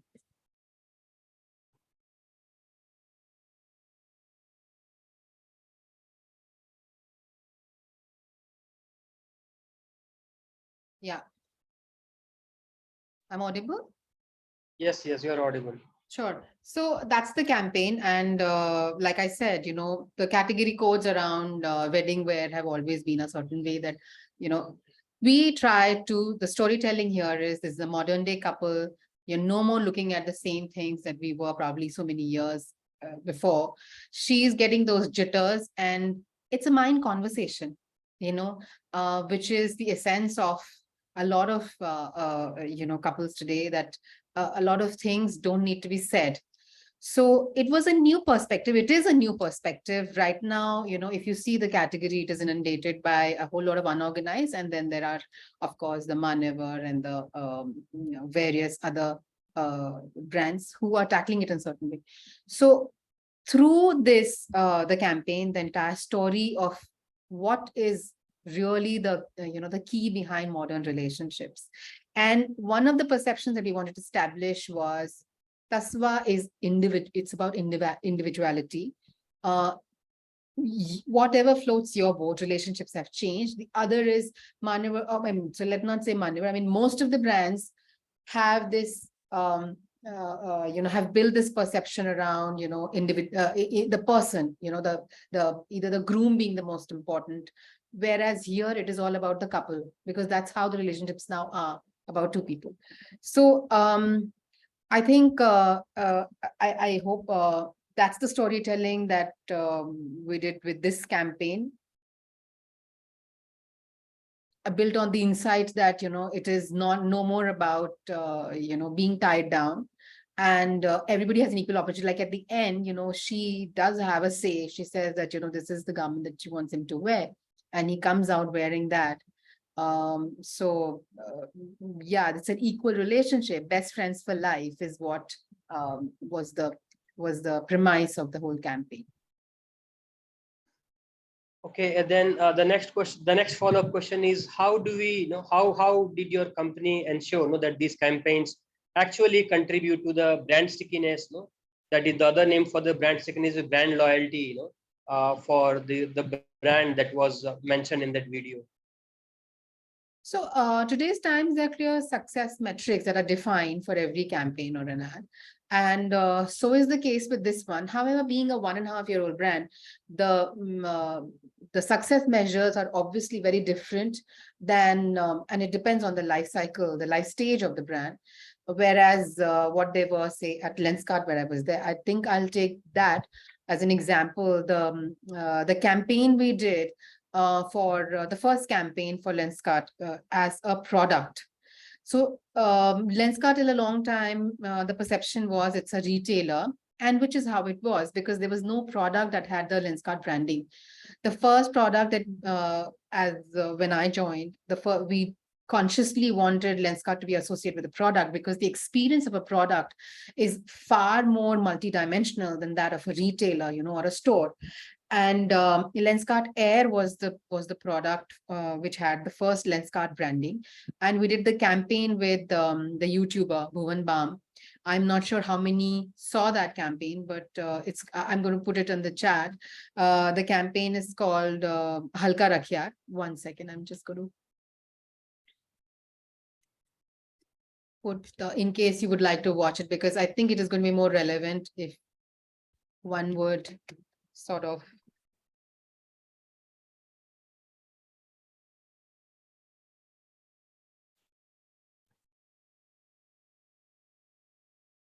Yeah, it's there. So the whole campaign was around the lightest. We were launching the lightest the promise was world's lightest glasses at 10 grams to 20 grams. Clearly pushing the idea that Lenskart is about innovation. It is about product. It is about the entire consumer satisfaction. And there the success metrics or to measure the campaign effectiveness were clearly on the sale of that particular product, because it was a new product. And besides that, the perception, the premiumization of the brand.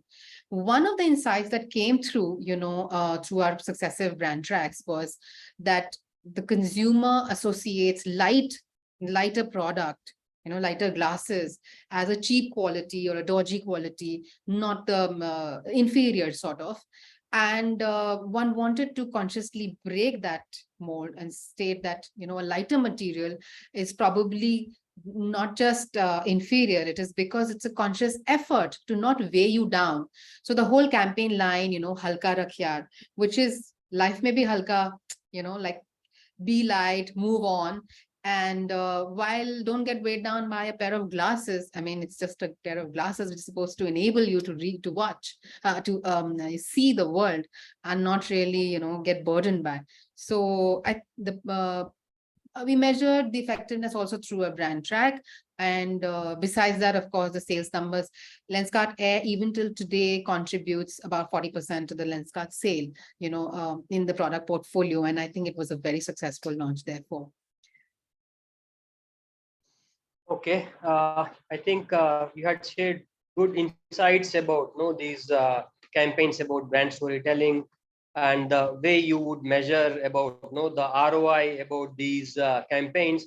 One last question that I am really intrigued to understand is, I mean, how did you proceed in analyzing the user-generated content and come up with the themes? That there's inequality of the partners these days, and hence through that advertisement you were demonstrating that Ms. Pandey was trying to kind of convince Ranbir Kapoor that her views also are kind of taken into consideration. So out of the hundreds of themes that are available on user generated content on the media, how do you narrow down the relevant ones as which were finally incorporated in that video? I'm sorry, I'm not sure if I'm getting your question. If you're saying how do you decide the storyline, or out of those 100 themes which comes in the social media, how do you pick up? Is it on the basis of frequency of those keywords that are available, or I'll give you some sense if I've understood this correctly. Like, we made 3 versions of the campaign, and there's a TVC. So there were 3 versions that we made, and we ran them on social media to get to understand the traction around. One was about how different they are. The usual couple. There are 3 attributes that we addressed in each of those 3 edits. One is, say, how different 2 people are, and will we be able to sort of get along, which is the usual couple premise ki हम इतने अलग हैं तो चलेगी नहीं कि हमारी शादी, sort of a thing, which till date everybody says. So that was one edit. The other edit was about, what about my say? Like, do I have leverage? Do I have enough weight? The woman saying so. And the third was about हम तो अभी से बनने लगे, where her, that was because that was the one which came through. Like, we did a whole lot of consumer insight, and formal and informal, and that came through a lot. That was one of the reasons most of the couples had problem, with the institution of marriage, or they were feeling a certain way, and we wanted to address that. Today, in modern day, I don't think it, in fact, it is liberating. And we came across stories where women, after getting married, they did the things that they could never do, before getting married, because they could go on a solo trip. Their parents, what the parents did not allow, maybe the husbands were far more, or the husbands did not have a say, and they were like, okay, you do your thing, I do my thing. So we went with that one. And that received the maximum traction, hum to abhi se banne lage, and he says pyar mein to bande hai, which is clearly saying that, it is about love, and it's not really a, something that is going to tie you down. So I don't know, I hope I answered the question the way you intended it. Yeah, thanks for so the AB, so we tested all the this thing on social, and that's when we decided to run that edit the most on the ATL medium. Okay, thank you, Aradhika. I think I would like to now invite Ms. Mike from Swiggy to share his views about the brand storytelling. So I would like to begin by asking that how does, how did your past employer or past company use the storytelling to establish the brand identity and connect with the customer audience at a deeper level? Yes. No, thank you. Thanks. Firstly, thanks, Professor Basant, and thank you everyone for inviting me here. I'm truly stoked to be a part of this and looking forward to share my views and experiences from the past. So I think, brand storytelling as it goes is that you capture an insight and you try to bring it alive in a format that is very consumable by the users. Okay. So I'll take the example of what we did during when I was at Google and what we did for Google Pay. So this was the time when pandemic had actually struck, right? People were basically everything came to a standstill, and people were missing traveling. They were missing meeting people, meeting people whom they know. And I mean, the usual plans had actually come to a standstill. We've all been through it, so I needn't elaborate as much on it. But there was this whole feeling of and especially during festivities when you travel back home or you meet people who you are so used to seeing during festivities or you've grown up with, that entire thing had gone for a complete toss. So at Google Pay, and payments is something that actually unites you in a way. You can do it from across any part of the country to any other part of the country. So what we did is that we created an experience on the app which was about doing payments and collecting tickets, and therefore traveling through the entire country, right? It was the Go India game that we created. So you could collect tickets. I don't know, some of you who used Google Pay at that time would have been a part of this game, have actually experienced what this game is that I was talking about. And we brought it alive through a beautiful narrative on ATL, which was about Go India and connect to the India that is in your hearts, right? And the campaign, both the ATL leg of it and on the app, what we did, it actually got a lot of traction. We had like massive adoption. We had people coming in. There were a lot of people who came in because they wanted to play the game. They wanted to win rewards. But the theme was such that kept people engaged in it, right? And the ATL also, I'll paste the link over here, and you guys can actually watch it at your end. I think there might be some streaming issues as well. So that, I think, is the way you latch on to a very topical insight which is relevant at that point in time, and connects to your brand and take it from there. So that is, I think, and I've just pasted the YouTube link, right? Like some of you might remember having seen this, but just in case, I would encourage you to take a look at the emotional connect that we tried to establish using this, right? So this is one example where we did a bunch of things which was very topical, connected it, and then deployed it on the app and both in ATL. But the other important thing to me is nowadays in storytelling is also the format in which you expose things to the users, right? So in a time when attention spans are like really going down, not everything all the time can be very long format storytelling. You have to come to the platforms where users are consuming content. For example, on Instagram today, the attention span typically is not more than 5 to 6 seconds. Just like in cricket now, people want to watch T20 more than they want to watch a test match, right? So you have to create content which is Instagram friendly. If all your consumers are there, I mean, on for a food delivery or a dining out app like ours and Instagram, Instamart, for the width of what Swiggy does, a lot of our consumers we know are also on Instagram.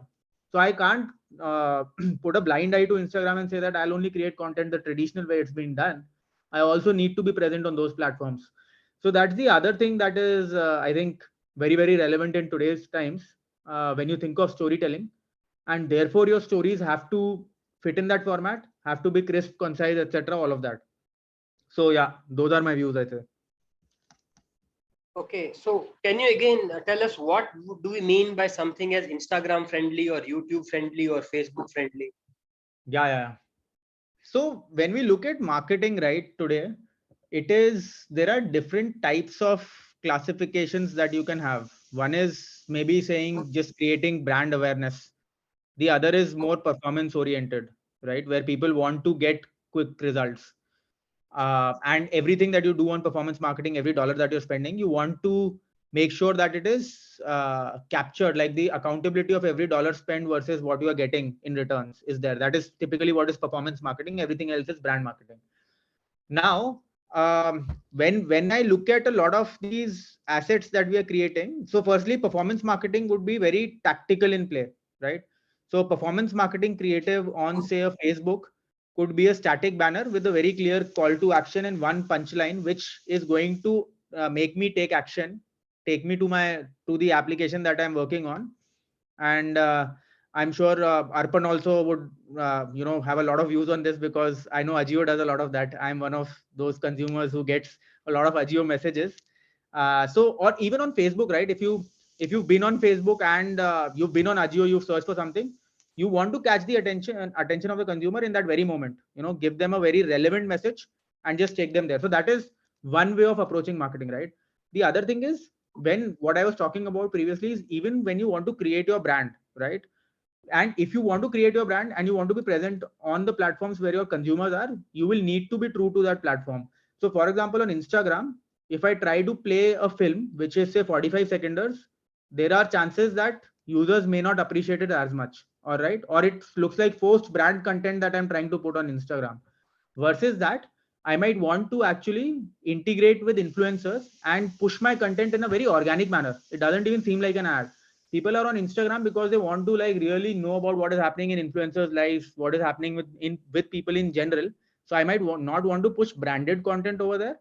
I might want to seed my brand in a very organic manner in what influencers are doing, and therefore partner with influencers, right? When I look at Facebook again, or say for example YouTube, Facebook I just talked about how do you do tactical, etc. But if I look at YouTube, so again, YouTube, maybe today we know that we analyze click-through rates and view-through rates very closely for our videos, etc. And you know that for content to be successful on YouTube, for users to be able to take action, you typically want to maintain that 20-second rule. You want to get your story out in 20 seconds so that people take action on what you've said. Otherwise, the view-through rates are going to drop. Like the moment you have a very long story, unless your content is something that is going to get viral on its own. So while we know that people like T20 today, there is also an audience for test match, right? And if there's an interesting test match, everybody turns on the television, they want to watch it, right? So if the content itself is so captivating, even a 1 minute or a 2 minute is going to cut through. But in general, the rule is to keep it short, to keep it snackable, so that people look at it, you've got good view through rates and people take action, right? And you need to get your message in the first 5 seconds nowadays for digital, because after that there's a high chance that people are going to lose interest and all, just close your video out or your content out. So in the first 5 seconds you have to get in something that is punchy, that is exciting, and your brand in, right? So that's the other thing. Yeah. Okay, and one final question is, how to identify these audience preferences and pain points, and then tailor make your brand storytelling that it resonates with the theme, which is the most popular these days. Just like the earlier panelists from Aditya Birla shared how they do the analysis of user generated content. So similarly in Swiggy, how do you arrive at those analysis of the hundreds of the themes which are floating on the social media? Yeah. No, so I think this is not just relevant to Swiggy, but I think any marketing company that I've been a part of, where I've done marketing, J&J, Google, and even at Swiggy, you need to firstly be in touch with your consumers, and you need to understand very clearly what this consumer set is. So if your TG is say 40 to 50-year-olds in metros versus your TG is pan India 25 to 35, the kind of choices or the kind of things that this TG will relate to will be very, very different, right? So accordingly, first you identify your TG. There is a business leg to it. You will understand from data that what is your most prominent or dominant consumer set, and you also have a good idea of where the future growth is going to come from, right? Keeping this lens on, you first identify your TG, and then once you know your TG, you can talk to media houses, etc., and they can help you know where is your TG most going to be present, right? So if you need to attack, say, 40 to 50-year-olds, some of your traditional media channels might still be very relevant. For example, television could be there. Yeah, print could be very big for them. But if you have to attack these 25 to 35 or 40 years old, you need to have your play big on digital, right? And if the age group further falls to say 15 to 25, then your social channels like Instagram are going to be most relevant. They are perhaps going to be the most relevant, and you just can't be blind on them. So it's a combination of knowing your target group and then knowing what they are actually present on, and then creating content for that accordingly. Okay, so my one last question: is it only the social media or the digital media that you approach for deciphering these concepts or these format, or is there any some offline mode that also you utilize to catch these insights and inbuild them in your story building? Yeah, see, I think I only spoke about the formats of what is available through data, like where are these people there. But in terms of insights, there is obviously a lot of learning that you need to do, and it is a combination of doing consumer immersions, which is one-on-one interviews. There are multiple formats in which consumer immersions are done. There are one-on-one interviews where there is a moderator, taking an hour-long, say, interview of a particular consumer who's an identified persona from the consumer set that you want to go after. There are focus group discussions that happen. That's another research methodology where you get 8 to 10 people and you expose some ideas to them and you try and check what is clicking, right? Then there are survey based questions that you send out and you try to ascertain what is which direction or which type of things your consumers associate with. So there are various methodologies with which you associate and you try to do it. So there is obviously pros and cons of each approach, and there's also social listening, etc., that you do. That what Professor Basant you were mentioning. That's of course where you try, there has to be some hypothesis that you start off with. Otherwise, it becomes very difficult and it's a wide ocean. And that hypothesis is for basic intelligence. You know what is happening. Then you go and validate these things with consumers, right? In focus group discussions, the pro is that you get to talk to 8 to 10 consumers in one go, but the con is that it's a group environment. People are only going to open as much, right? They're going to be a little reserved. They may go with what the others are saying. All those things are cons. In one-on-one interviews, you get to spend a lot of time with one particular user, going in depth about what you want to ascertain. But the con is that there's a limitation to the number of people that you can reach. And in survey-based questions, you are even more remote. You may not be able to put your point across as crisply. There might be things that get lost in translation, what the user interprets it as, like you don't have control over all those things. So yeah. Yeah, thank you, Mayank, for sharing your insights from your past employers. Thank you very much. Now I would like to invite Mr. Arpan from AJIO to understand his own experience of doing this brand storytelling. Thanks, Basant, and everyone else. I think great to be a part of this panel, and also a big fan of Swiggy's work. Heads up. I think in terms of storytelling, we primarily look at three things before we decide how to go about it. First being the RTPs, or what is the brand site, what are the brand USPs we have. Marry that with the cultural insights. What is the trend in the market for that specific category, and followed by the category insights. Now, if I have to give an example of Snickerhood, right? We have a property or IP called Snickerhood, which has been running for the last few years now. From a category POV, we see that guys who are looking for pinnacle sneakers or sneakers which are slightly premium in space, they expect a certain kind of service, a certain kind of experience when they buy that product, right? Vis-a-vis the other kind of sneakers, say a sneaker which is costing 1,000 or more, right? If I have to afford pinnacle sneaker, example of pinnacle sneaker will be Nike Air Jordan. So you have a different base of those folks. Now, from a business POV, you want to acquire those folks because they give you high LTVs, they give you high margins.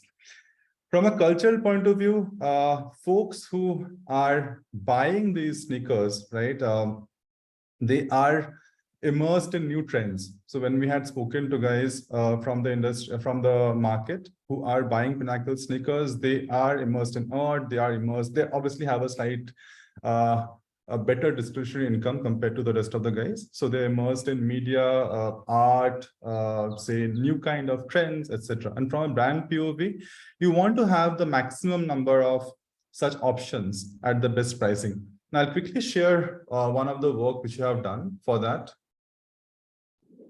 Can I share my screen? Please, please. Sure.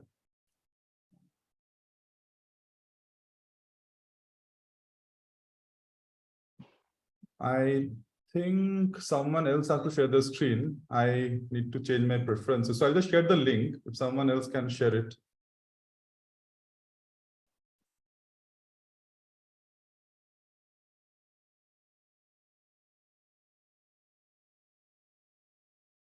So till someone is sharing, I think you began with the first point as RTB. Does RTB stands for reason to believe? Yes, my bad. RTBs primarily stand for reason to believe. It can be emotional fulfillment as well as functional aspects.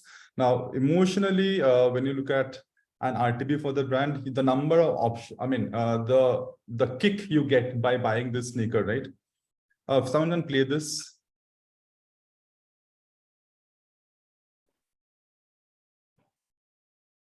Sound is off, I think.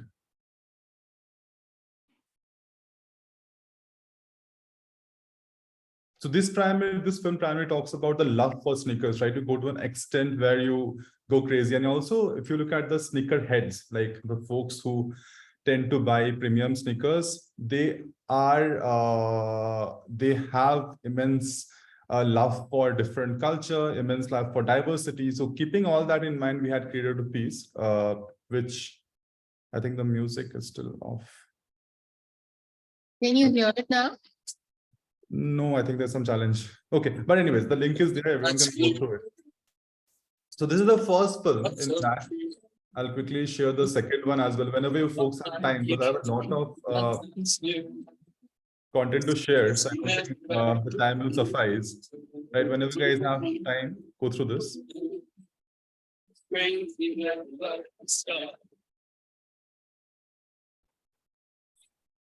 Love like you,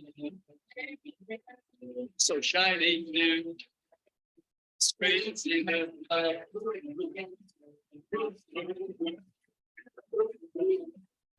Springs in the light, springs in the light, springs in the light, springs in the light. So this is the first one. I don't think we have to go through the second film. The primary objective is to understand the cultural, the category aspects, and see where the brand stands strong and highlight those in the campaign, right?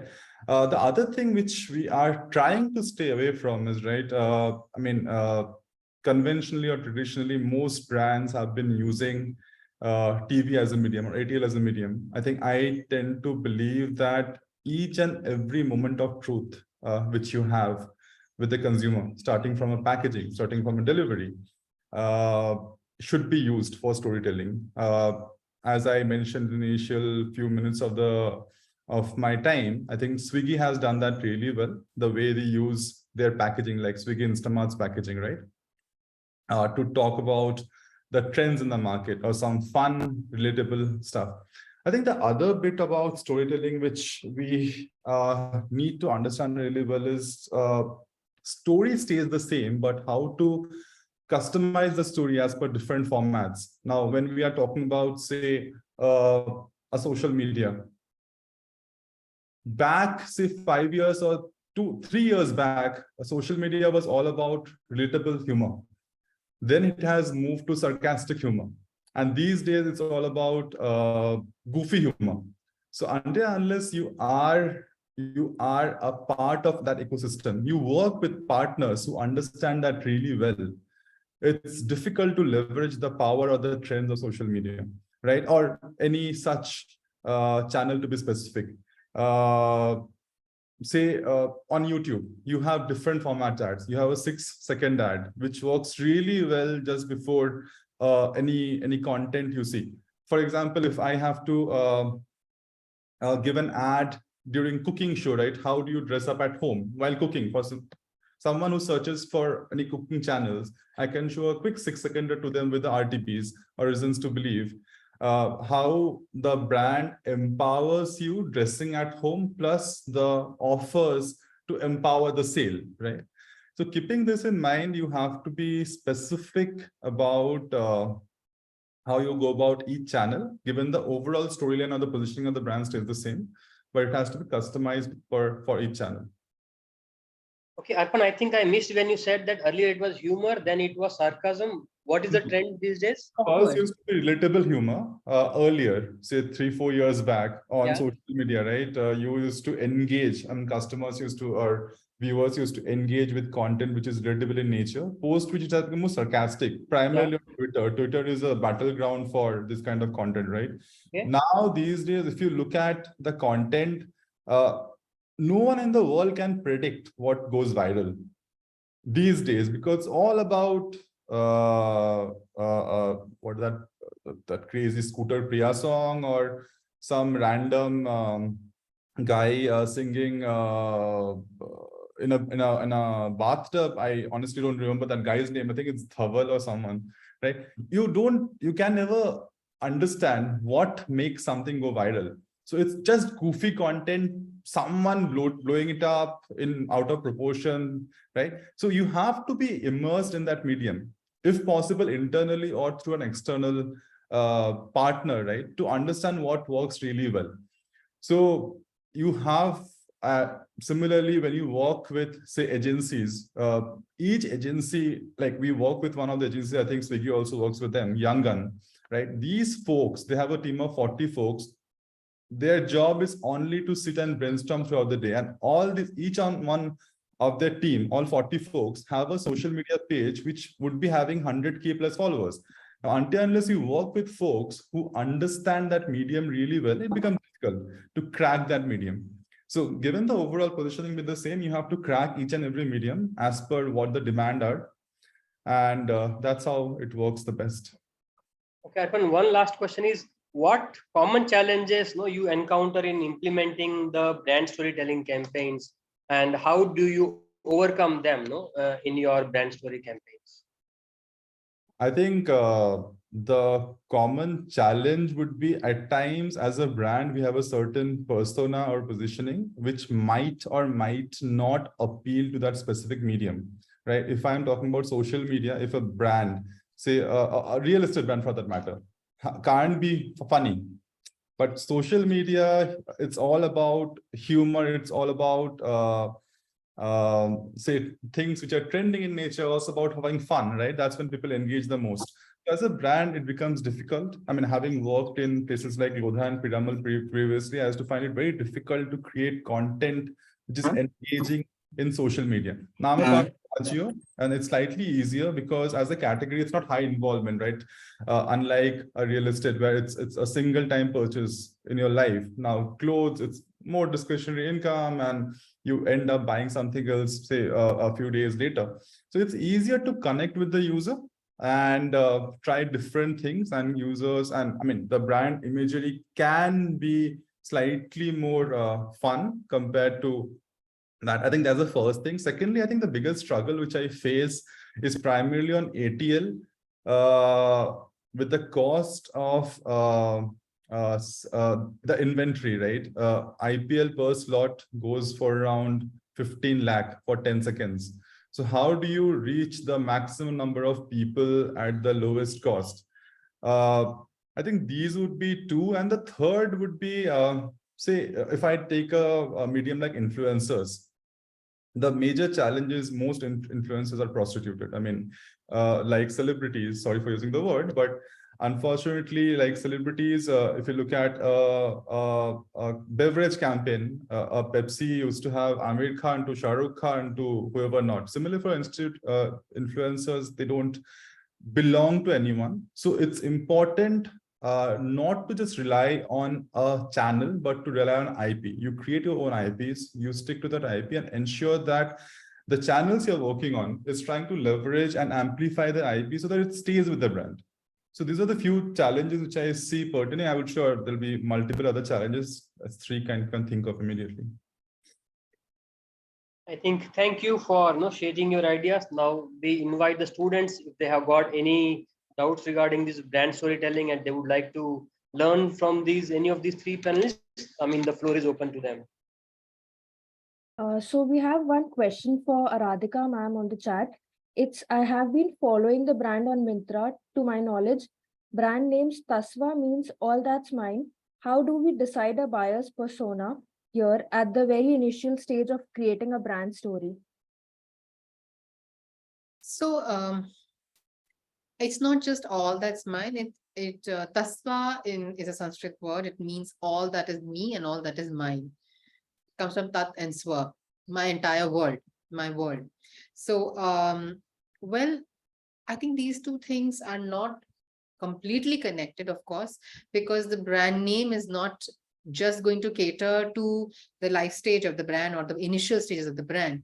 The idea is obviously to capture, because it's a menswear brand, to capture the entire world for men, which is right now celebration wear, and which is wedding wear plus any sort of occasion where, whether it is your festivals or whether it is your other occasions, because weddings will happen hopefully once. But so therefore the persona currently and these will there it is a while the brand persona is decided and chosen basis, the entire brand world that you want to establish. But I don't think it is completely with the existing TG. I don't know if you are getting what I'm saying. Am I being clear? That right now, for the first 2 years or something, the focus is on wedding wear. So therefore, that market is what we are communicating with, while the brand persona is the entire occasion wear world for a man. Got it, ma'am. We have another question: how storytelling has evolved during times while referencing them in connection with reality. To be very specific, nowadays acceptance of a brand and association of a brand have changed almost average consumer base. Any of you guys can take it? I'm not sure if what the question means, so I don't know. Okay, we have one question from Arpan. Sure, go on. This is for me? From Arpan Dhar. Yeah, hello. Thank you, everybody, for your insights. So I have one question regarding this virtual, immersiveness and customer experience. So how do you see VR as a, virtual reality? For example, virtual showrooms to increase the customer experience. So how do you think your industry can leverage that, and do you see a future for that in India? Can I take that? Yeah, sure. No. So Lenskart has used AR, VR consciously and deliberately and painstakingly built a whole lot. Eyewear, because the whole category understanding of eyewear when the time Lenskart entered, it's about 10 years, was about, it's a prescriptive glass, it is going to enable you to see. Whereas how Lenskart wanted to establish the entire brand perception was, it is an accessory. It's a very important part of your statement. It's your individuality. And therefore, it is not just about a prescriptive piece of, what should I say, an accessory. It is a fashion accessory. It is something that builds your individuality. It became very important, therefore, that people should be able to put it on and try it and see themselves how they're looking, because the choice is not just about whether I can see well or not. It is about how that pair of glasses is going to look on me.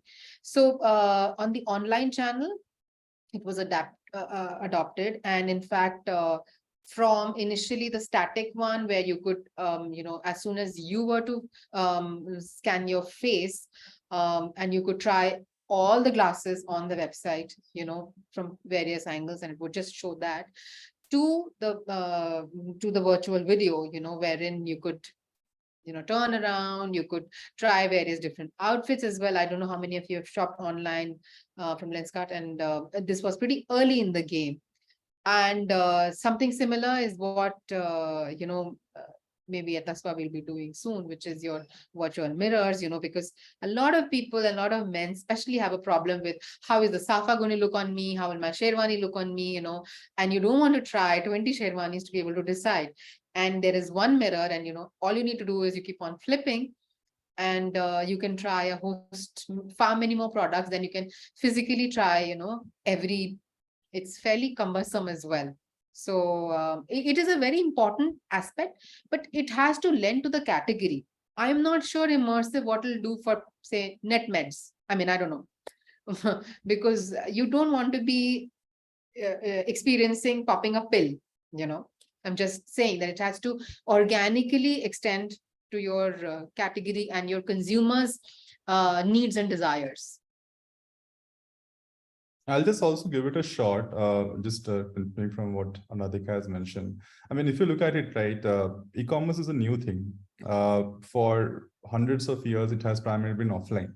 Now, given that the new e-com players are trying to change the game, they have solved for convenience, but they can never solve for touch and feel, right? We all struggle with touch and feel. And to combat that, we need VR, we need returns, because a customer wants to see 20 pieces before. So it's primarily to solve for that problem. Depends from category to category. At Real Estate, we had done a lot of VR just to bring the user closer to the actual experience, what he or she would get. And it also helps you cater to different markets. So if I am trying to, so in Lodha, when I was there, I was trying to sell in Dubai, in say US properties, India's NRI who are staying over there. You can give them an experience of the house sitting from there. Conversion goes up. So for category like fashion, I think as Aditya also mentioned, it solves for how it looks on you, but it does not solve for fit, which is a big challenge, right? Will it fit you? I mean, do you have a technology which goes to the extent of ensuring that you have the right fit in VR as well? So I think over time it will improve further, but it totally depends on the category you're in and how do you leverage the maximum out of it. Thanks a lot. We have a question from Piyush. Piyush, would you like to ask?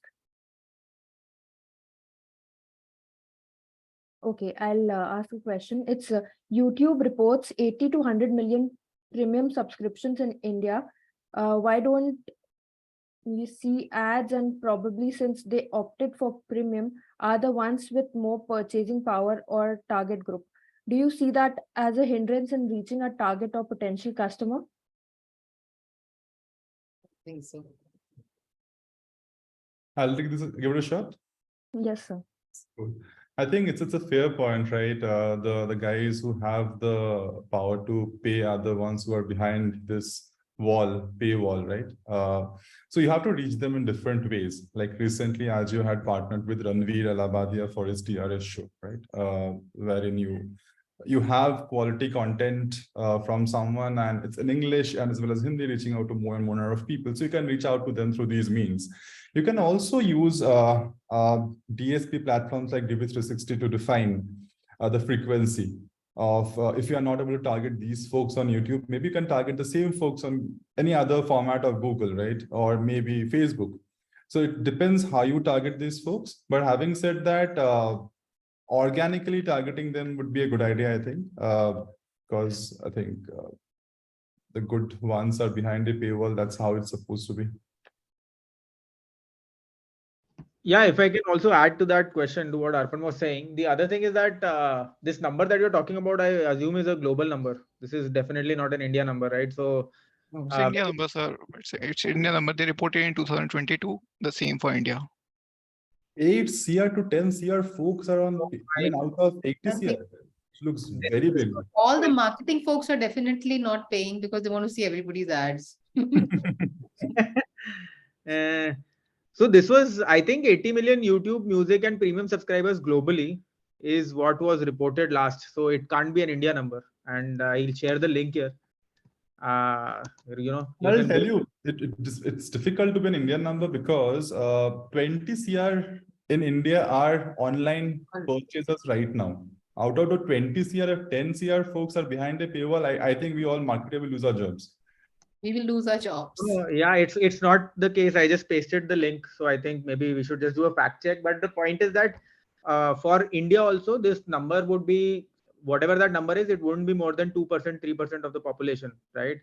And when we go specifically to a cohort, like Arpan was also mentioning, there is multiple strategies. It is YouTube and a bunch of things that is outside of that also. So we find some way or the other to get to this consumer. And honestly, the impact right now is not as substantial that you completely go blind on these consumers. And you can't do beyond a point if you know that a user doesn't turn on their TV. In yesteryears, when TV was the only way of reaching them, or print, you can't do anything about it. So yeah. Finding new ways is marketing. Yes. So before I end the session, ma'am, sir, Just a I have a second. small query. Sorry, Shreya. There's one more question from Sejal. Sejal, would you like to ask the question? Yeah, sure. Thanks, Shreya. Am I audible? Yes, you're audible. Okay, so my question was, Mr. Mayank, you had talked about various social media platforms like Instagram and Facebook as effective tools of communication used by marketeers. But do you think that out of all of these platforms that you mentioned, LinkedIn is the most impactful one? But these days we are thriving towards maintaining quote unquote the LinkedIn hygiene and holding ourselves back from posting anything informal. So, be it an advertisement or a post. So, how can we use LinkedIn as a platform for branding while keeping in mind the professional hygiene? No, I think it's a great question. It is not to say that LinkedIn is the most effective right now, but LinkedIn is definitely a channel that cannot be ignored anymore. So that's the way I think about it. And it may gain more prominence as we go forward. But right now, if you look at the scale at which, say, an Instagram operates with the number of users in India versus, say, a LinkedIn, the difference is going to be, if not, it's going to be at least 10x, right?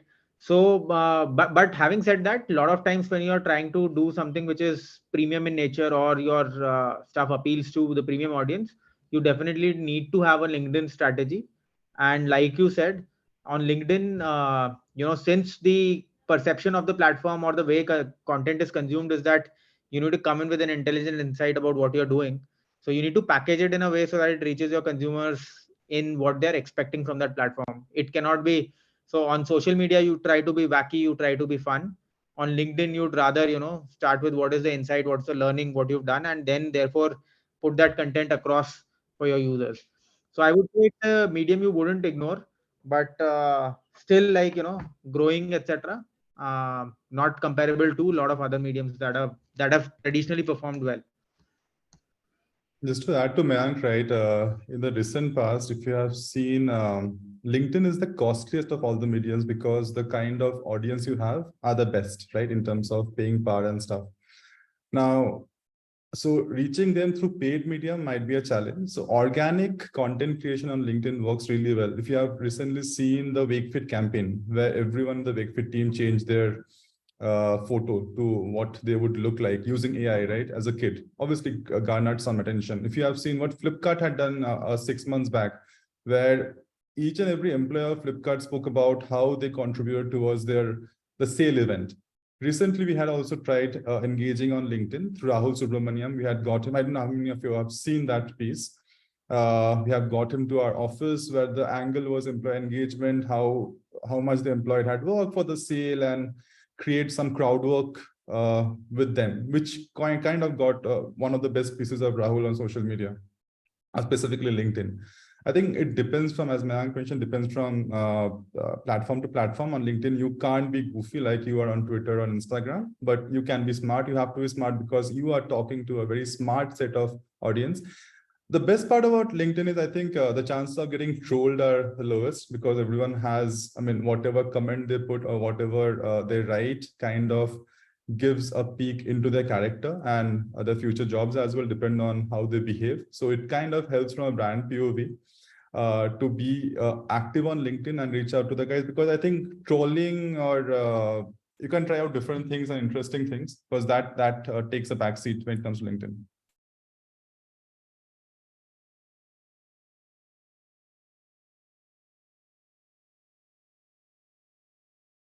Yes, Ashutosh. Good afternoon, all. It's so nice hearing all of you with with lots of valuable insights. So my question is for Mr. Mayank Jain. So, sir, how has Swiggy utilized the art of storytelling to engage customers and create a memorable brand experience? I would really appreciate if you can give some examples on it. No, I think, see, like I mentioned, I think I replied to this question partly on the chat as well. But the idea is that the identity that you create, which it is, there are multiple elements of the identity, which is what you maintain in all your communication. That is one part of how do you go about doing this storytelling effectively over a period of time, right? And these elements are, say, for example, your visual identity, the tonality of your work, etc. Right? That is how people will relate to everything that Swiggy does over a period of time. The second part is the storytelling itself, right? I mean, how does Swiggy do something which is very topical and be relevant to users? So if you look at our recent examples of work also that we've done, it's been in that zone. So for example, I mean, if you look at the most recent work from Instamart, it is like, trying to showcase that instant deliveries is not just a need for you and me, it's a need for everyone, where we talk about something like a fictional place called Instapur, where even the queen is actually looking for groceries, and that's what she's asking the king to get quickly, right? So you create content which is quirky, which is what your brand is known for, and you stitch it to something that consumers will relate to, will perhaps think of, and and find it interesting. That's how you create these stories. In the past, you've done a bunch of work when the cricket season has been on, right? In the cricket season, when you know that a bunch of friends are going to come home, they want to watch the match together. How do you order food which is instant? You get it immediately, right? And that's typically the need. So you connect to the event, bring your brand in, and maintain that tonality over a period of time, so people know that this is this brand that is doing this work again and again, and they relate to it, right? Got it. Thank you, sir. So before is there anyone most? Yeah, I had a question. This is Pankaj Mishra. I had a question. Sure, go ahead. So the question is, conceptual in nature, conceptual in the sense, my concept is not that clear. I'm asking the question. I don't know whether I'm going to frame the question correctly. So the question is that one, initiative is taken by the brand. For example, the brand is coming out newer products, and the newer products, the innovative products will attract the customer. That is one aspect. Another is, as one of the experts said, that some survey is carried out to understand the the consumers' choice. So my question is, what should be the strategy? Should it be the first strategy, or the second strategy, or the mix of both?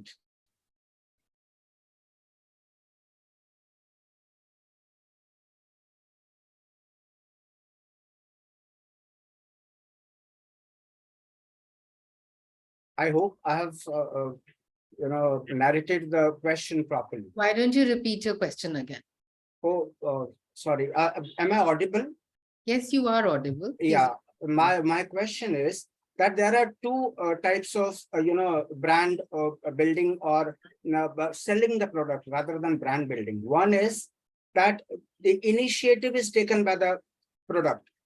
You're coming up with the new products, innovative products, and the consumers get attracted because consumers have limitations. They cannot foresee the way you see the choices, the new things coming up. The consumers may not be that their vision may not be that very bright. Understood. Now, a second thing is that, as some of the experts said, that we undertake the survey, or we understand the choice of the consumer, and accordingly the necessary changes are brought into the existing product to make it more innovative, more user friendly. So understood. Let me answer that. Yeah. And of course, Arpan and Mayank can join in. I don't think there is a prescribed route to building a brand or going a certain way. There are obviously some filters. There is a category that you have. A category that is cluttered will require a different approach, and a category which is far more scattered, or where you are dominant player, etc., will require a different approach. But still, it is a combination. But at the end of the day, it is the consumer who is pretty much the key decision-making factor for every brand today. Because how consumers are evolving, how consumers are reacting to your products, to your brand, to the entire category is something that is defining the success or failure of every brand or every product. And you can see that from a category as simple as how the mobile phone category has evolved. And who would have imagined how it would, pan ahead? And I'm not sure if there is, so therefore, a prescribed route or a certain path that, okay, right now it has to be something that is an innovation which the consumer is not even aware of, and we're going to be offering this path-breaking innovation, and therefore we will lead the category or the the consumer. Or if we'll do a survey and whatever are they, it anyway comes from consumer insights, I think. It is not rested anywhere. If it is resting somewhere in the, for example, what, the virtual reality thing, while a consumer may not be able to imagine that their insights have built it, but it is pretty much the insights which have finally built this, this whole immersive nature of things, because the attention span is small, is short. People are so time poor. You want their full attention, and which is why this is being built. It is not some social service that anybody is doing to the consumer. It is for a commercial gain that this is being built. Whether it is the metaverse or whether it is to be able to capture your undivided attention. So that's how I would possibly answer, and Mayank Arpan can add to I will this. just quickly add one point to this. So if you look at it, right, there, like you said, there are different types of industries, and I believe fundamentally that there are certain industries where innovation is in a different orbit altogether, especially when you look at consumer tech, etc., right? Where if the consumers are not able to understand what your product is on the app, you will quickly go and change that. You will make the flows more intuitive. You will make it more user friendly. You can turn it around very quickly. On the other extreme is, say, for example, traditional FMCG, right? Where innovation on the product is very little, but there is a lot of innovation on marketing. Coke has been selling that same formula for the last God knows how many years, but only marketing it in different manner, right? Like right now it's Open Happiness. They've done Coke Studio in the past, but the fundamental product itself is not changing as much. But in consumer tech, for example, industries like where Arpan is working and a bit of what Aradhika is also doing, in Lenskart, etc. There's a lot of scope to change what the product is and quickly address what the consumer feedback is, adopt and change, right? In a Johnson's baby soap, I think fundamentally the soap has remained the same for years. They've only been changing the shape and the grammages, and similarly your Cadbury's, etc. It's a highly focused on marketing game that is there. Here it's a combination of in tech and consumer, it's a combination of product and marketing. Just to add, I think all comments are covered. It all depends on the category. An Apple, who would have known whether you ever needed an Apple phone or not? Because they don't create their product based on, as Steve Jobs has earlier said, right? Customers don't know a thing. They don't create phones based on what comes out of research. They create moonshots. They create products which have high chances of customers picking it up. So those categories also tend to fail the maximum as well, vis-a-vis an FMCG, where instead of creating a product which is say revolutionary in nature, they create evolutionary changes, like simple, smaller, incremental changes, which, because they have the distribution, they want to reach out to more number of people. I think that it's totally a category game, depending on how or the industry you are in, or how big the innovation you need to be to sustain. Thanks a lot. Thanks a lot. So I'd like to intervene here. It is really great to see so many people being very inquisitive and like asking many questions. However, we need to conclude this session over here due to time constraint. We would like to extend our thanks to the panelists, Ms. Aradhika Mehta, Mr. Mayank Jain, and Mr. Arpan Biswas for expressing their views on the art of storytelling to create a powerful brand narrative. To Aradha ma'am, I would like to extend I would like to thank for shedding a light on how soft body language at times speaks more volumes over a vocational language as a means of conveying a strong brand message. I could relate this example with the likes of Fevicol and Xlri ad, which many of our viewers could relate. To Mayank and Arpan sir, I would like to say extend our thanks that recently there was a reel which was very viral on social media where a delivery partner who was disabled was trying to deliver some commodity, but the customer who was a girl child dismissed the discarded the commodity and dismissed the delivery partner for his inability in like whatever shortcomings. However, the father stepped in trying to teach in the right lessons and like also paying his regards to the partner. So I would like to extend our thanks for creating employment to such people as well. As we wrap up our second session, which is based on exploring the art of storytelling, it's an impact on creating powerful brand narratives. Let us remember its tremendous potential the world of branding holds. Storytelling isn't just for fun. It's a clever tool that helps brand connect deeply with their audience. By telling captivative stories, brands are able to evoke a sense of emotional connection, build a strong connection with which leaves an everlasting impression on a person's heart and mind. Storytelling enables a brand to go beyond marketing product features and instead of creating a fascinating world that resonates with people which they truly desire and dream of. I would also like to express my gratitude to Professor Basant Purohit for his exceptional moderating skills and leading the session with such finesse. Over to Shreya. We would now be taking a break for 10 minutes and we'll be joining for the next session. So I request everybody to please join back in time. Thank you, panelists, and thank you, Professor. Thank you. Thank you, everyone. Thank you. Thank you so much. It was great fun. Thank you.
We will be starting the session in another 3 minutes. I request everyone to kindly ask their friends to join back.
Good afternoon, everyone. Thank you for joining back. We have now come down to our final session of the day, which is unlocking the power of data-driven marketing. In today's digital era, data-driven marketing is like having a secret weapon in your marketing arsenal. By tapping into the vast amounts of customer data available, businesses can unlock valuable insights into what ticks to their audience. This means understanding their preferences, behaviors, and even predicting trends. Armed with this knowledge, businesses can create highly targeted and personalized marketing campaigns that speak directly to their individual customers. With the help of advanced analytics and clever machine learning algorithms, businesses can uncover hidden patterns, optimize their strategies, and make smarter decisions backed by data. The possibilities are endless. For the discussion, we have Mr. Ranjit Maryapan, Senior Manager, Marketing, Digital and E-Commerce at AirAsia. Mr. Ranjit has made remarkable strides in his career. He has played crucial role in launching India's sixth commercial airline, expanding its presence to 23 cities and increasing weekly departures exponentially. Mr. Maryapan introduced AirAsia subsidiaries in India, nurturing a unique culture and growing the team substantially. Despite limited resources during the pandemic, he achieved immersive marketing outcomes, including a significant share of voice metric and market share. Globally, he has led impactful campaigns such as the AirAsia Kabali campaign and the Red Pass program for the frontline workers.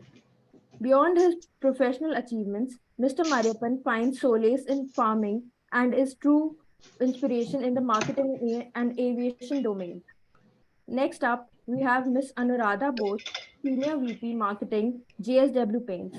Ms. Anuradha is a graduate in computer science from Osmania University, Hyderabad, and holds a PGDM from IIM Bangalore with specializations in marketing and finance. She has more than 24 years of multi-industry experience in companies like Philips India, Sodexo Pass, Shoppers Stop, and Gulf Oil. In her various roles, she has been responsible for strategy, planning, and implementation of marketing programs to deliver business results. She has extensive experience in setting up and management of loyalty and CRM programs. She has also planned and managed successfully new product launches and digital marketing campaigns. Next in line, we have Mr. Binamra Das. He is the head of marketing for South Asia region at Alibaba. Mr. Binamra is a highly accomplished professional with a strong education background who encompasses an immense wealth of experience in the e-commerce domain. After graduating from IIT Kharagpur and completing his MBA from Indian School of Business, he has joined Alibaba Group in 2016, where he has excelled in various roles within the different business units. Currently serving as a market lead for South Asia at Alibaba.com, Mr. Dash plays a critical role in driving seller recruitment and lifecycle management for cross-border B2B business. His expertise is in the growing Chinese e-commerce ecosystem, and its growth over the years has helped him position as a valuable asset by achieving sales growth and contributing towards expansion of Alibaba.com. With his strategic mindset and deep understanding of this industry, Mr. Binamra is a key driver of success in the overall evolving world of e-commerce. And finally, we have Mr. Saurabh Srivastava, CMO at FoundIt. Mr. Saurabh is an accomplished industry veteran with over 20 years of experience in the leadership role across renowned startups and established organizations in India. From Exigo to Mobivic to Jabong and Hauser, he has played a pivotal role building and scaling these brands and businesses. With a strong foundation in the traditional marketing and organizations like Maruti Suzuki, Goodyear, and WPP, Saurabh possesses an expertise in portfolio and brand management, entrepreneurship, and innovation. In 2022, he has joined Monster.com as a CMO, leading business strategy and brand management for the company. Armed with degree from prestigious institutes like Indian School of Business and Mudra Institute of Communication, Saurabh's passion lies in the intersection of technology, marketing, and product. As a moderator, may I also present to you the Professor Sanjeev Vaishnav. He is a marketing professor at Xlri with over 20 years of experience. He has worked with the top companies like Blue Dart, Thermax, ScaleXL.com. Alongside with technical roles, he has concluded 60 plus training programs and provided consistent consultancy services with 10 plus companies, focusing on marketing, sales, strategy, channel management, and consumer behavior. Professor Sanjeev's research contribution includes 25 plus publication in renowned international and national journals. He is particularly interested in behavioral research and founded the Behavioral Research Lab at Xlri. He has held important positions such as the area chairperson of marketing and alumni coordinator. Lastly, Professor Sanjeev also teaches at IIM Kolkata and IIM Shambalpur. Given his expertise and dedication, he continues to make a significant impact in the marketing field domain. We would like to welcome all on board, and we are super thrilled to hear your thought process, and let's have a wonderful day.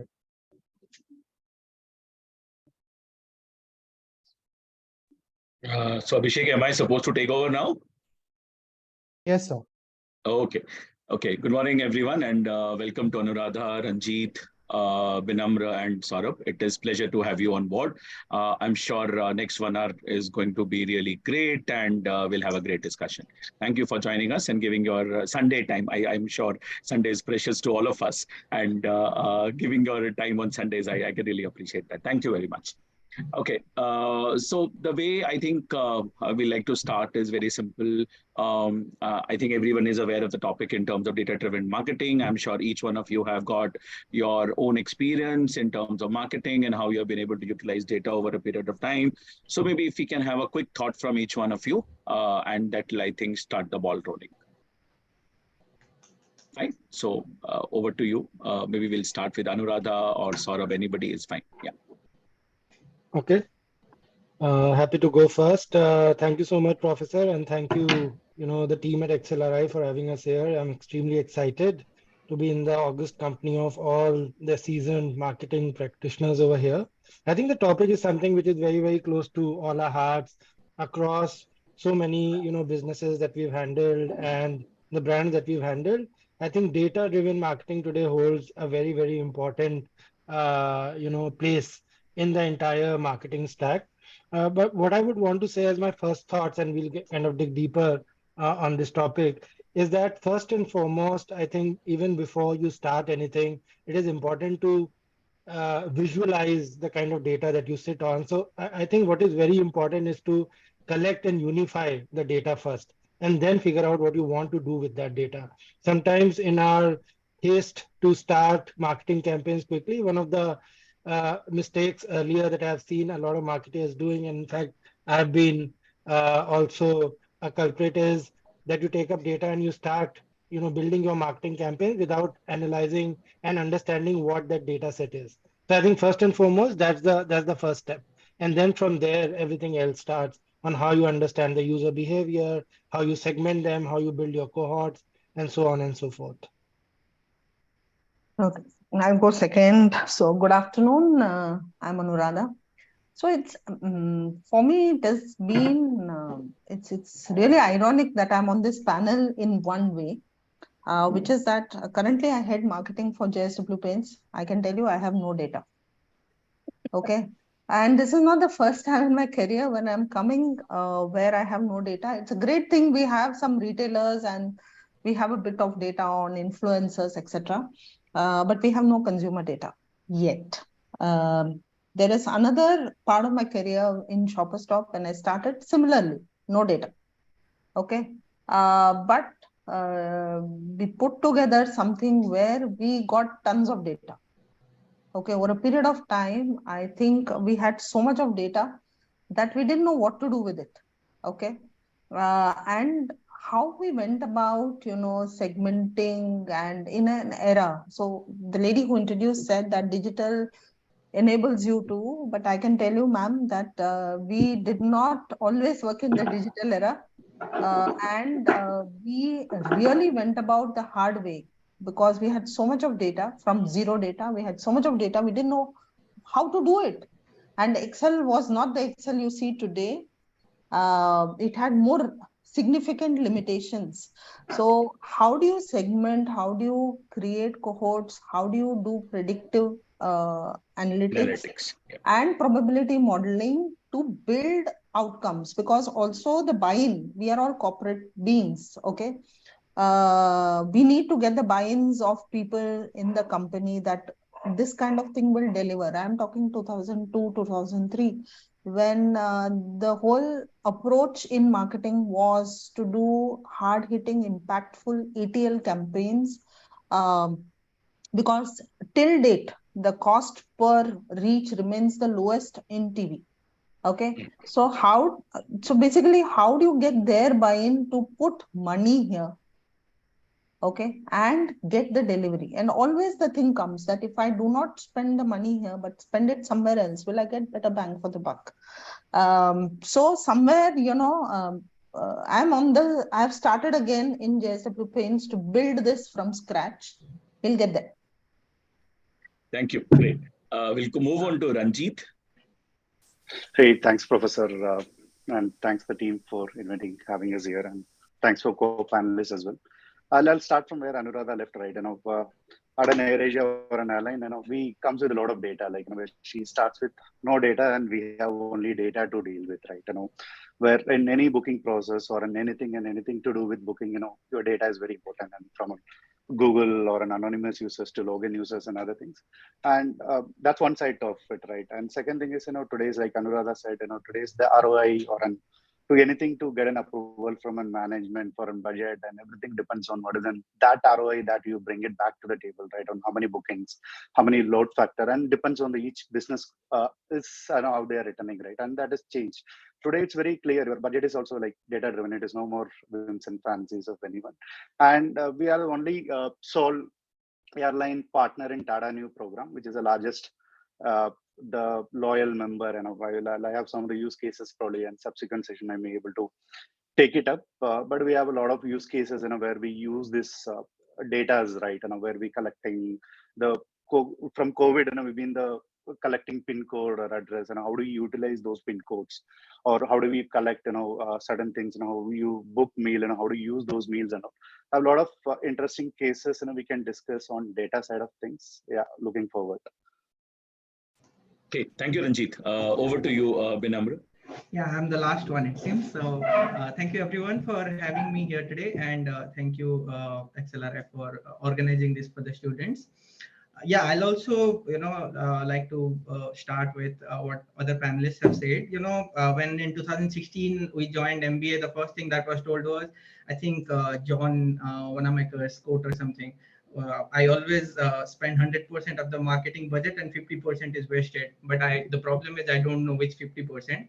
So that has significantly changed now. So there is a clear guideline that if you are spending even a penny, you need to know what is the ROI out of it and where and how you can track the performance, and you better spend it in the right place. And in a matter of like 10-15 years, from data scarcity or information asymmetry to we have moved to an era where there is data overload. So previously marketing used to be one-on-one mapping. You have a product, you have a market, you try to find the fit. Now it has become multi-layered. It's a many kind of a relationship where your product also has different segments, and the target audience is also divided into multiple segments, and you have to map which product segment fits with which target. So that gives a lot of responsibility on marketeers' shoulders to map it properly. And for that, I think data-driven marketing has become a very important arsenal as we are also entering into the AI and ML era. So that's how we are starting to explore, and would like to add with what Anuradha also said. We are learning as we go. So that's it. Great, thank you. So Ranjit, one interesting word I think which I'm just picking up from you is that there are a lot of use cases available.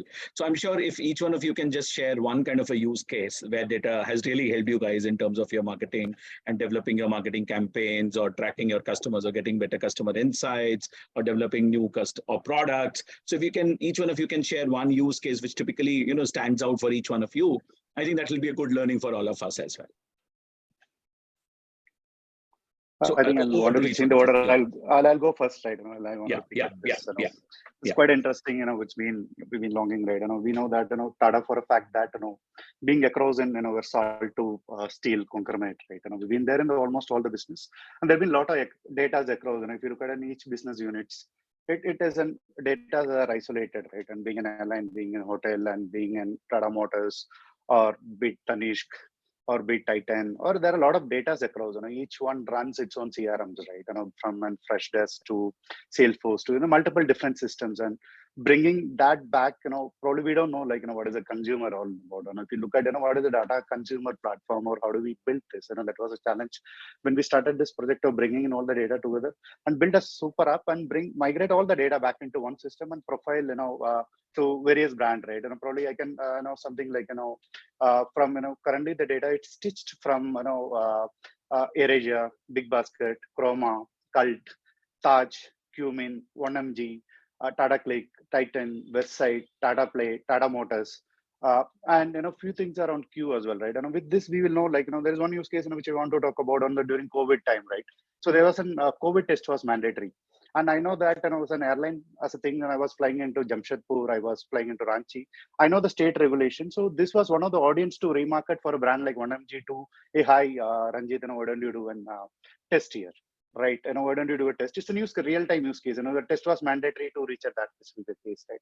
And similar to the hotel use cases, right? If you are booked to a Goa, or as a booking pattern, your hotel books first, then the airline, right? So and vice versa. It's a different behavior as well. And somebody booked in Goa, then I'll go and remarket to this audience saying that which is say, hey, you're booked at Goa, and why don't you fly AirAsia? This is my frequency, and this is special fare. Like this is how more of a contextual and more of a reality type of use cases where you don't need. Otherwise, this kind of cohorts building it from either from Google or from anyone. It isn't same data group data, right? How do we bring it together? Same goes with your premium members, right? For example, you have certain premium members who only with premium flights and premium products. Why don't you cross sell to Chroma, where they can have an iPhone 14 once launch, and this is data that we used. So how do we cross sell the premium flex visa to your AirAsia customer here, right? And similar way, like Taj premium tier members, why don't you sell iPhones and other stuffs? So this is a data we stitched together, and it helped various brands. Each brand has its own use case, like you are based on your typical grocery things, right? Your Big Basket, your own market or other things. What is that you're frequently shopping? And same thing, I'll know that you are flying into Delhi. I know your address as well. So if you have a grocery to uptake, we'll able to deliver by the time you land. So these are the use case which has been worked on, and it's been evolving, right? It's not that data is constant, and it's keep evolving, and customer preference keep changing. And we build use cases every here and there. How do we, based on context, based on the deliveries, or based on whatever that we could pick up, and it's keep evolving. And every day we have more than 111 use cases which is left to complete. So that is where I run and marketing model. Great, Anjit. So what I'm getting from you is, I'm just trying to summarize. There's a lot of shift which is happening into real-time analytics. When I was doing my MBA, we were made to read a case called Hara's Chain of Casinos, which actually was one of the earliest cases to talk about something called real-time analytics. And I think that has kind of become a norm in the market now. Fine. Now, yesterday I was talking to somebody from a very small pet food company called Drool, and even they have started talking about something called real-time analytics now. So that's interesting to note. Okay, thank you. Maybe to you, Anuradha. So let me go back to non-real time. So let me give two examples. Okay. Sure. As I said, I was handling one of India's at that time largest loyalty programs called First Citizen in Shoppers Stop. Yeah. And actually, how we got into this whole analytics business was really, first we thought that, we need to grow our database. Okay, we need to know the customer. So when we started growing the database, we realized we don't have money to communicate. And that's how we got into predictive analytics. So some of the early cases where, as I said before, I was a junior at that time. And, if I had to get support of senior guys, to give anything on the loyalty program, I need to build a use case. Otherwise, they're not going to agree. So one of the things when we were just, looking at data of consumers, that time we had some, I think 10-15,000 customers. Okay. And we had 9 stores. So we looked and we found that there are a lot of men who are buying a lot of shirts from us. Okay. There are guys who are buying 20 shirts in a year, 15 shirts in a year, and no trousers. So we got this flash of insight that, hey, they are wearing trousers, right? So why aren't they buying from us? So we did a small calling, and then we found out that they all preferred to buy stitched trousers because they were not sure of the fit of ready trousers. And for the rest of the audience, I would like to say this is 2002, circa 2002, when people were not even really buying ready-made shirts and trousers. Correct. So we went to our chief operating officer and we said, give us something we want to try. And that was our first hyper-personal kind of communication where we put out a small coupon and we saw the results. To be very honest, the results in my mind, if I tell you the numbers, you will say what's so great about it. But that was the beginning of how shoppers embarked on the whole hyper-personal, looking at consumer behavior data, layering it on demographic and attitudinal data, building cohorts. That was the first beginning. It was a very small win, but that was a beginning. To when, if you talk about as early as say 2014-15, when we had a, customer entry problem in a city, we were not getting customers. And we partnered with Google, okay? And what we did is we had by now 1.8 million customers who we knew.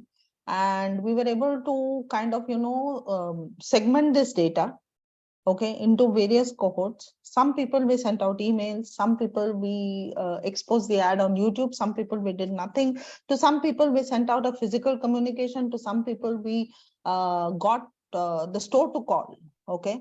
So we had different cohorts and we had a test and a control sample as well, okay, so that we understand what is the lift. And we were able to impact this positively, okay.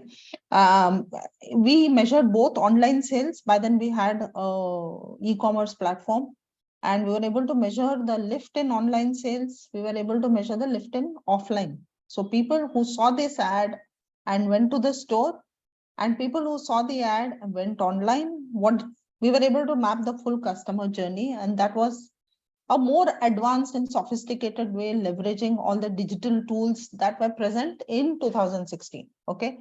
Today, I handle JSW Paints, where influencers, who are the painting contractors, they play a very big role in the ultimate decision making of the customer. So we started from scratch. We kind of found out that how many possibly contractors are there in the country, and we started at scratch. Okay, we have an app, and what we do is we onboard contractors on this app. And we get them to kind of scan different packs for points, which will translate into rewards. And we started small. We had some 1,000 odd when I started.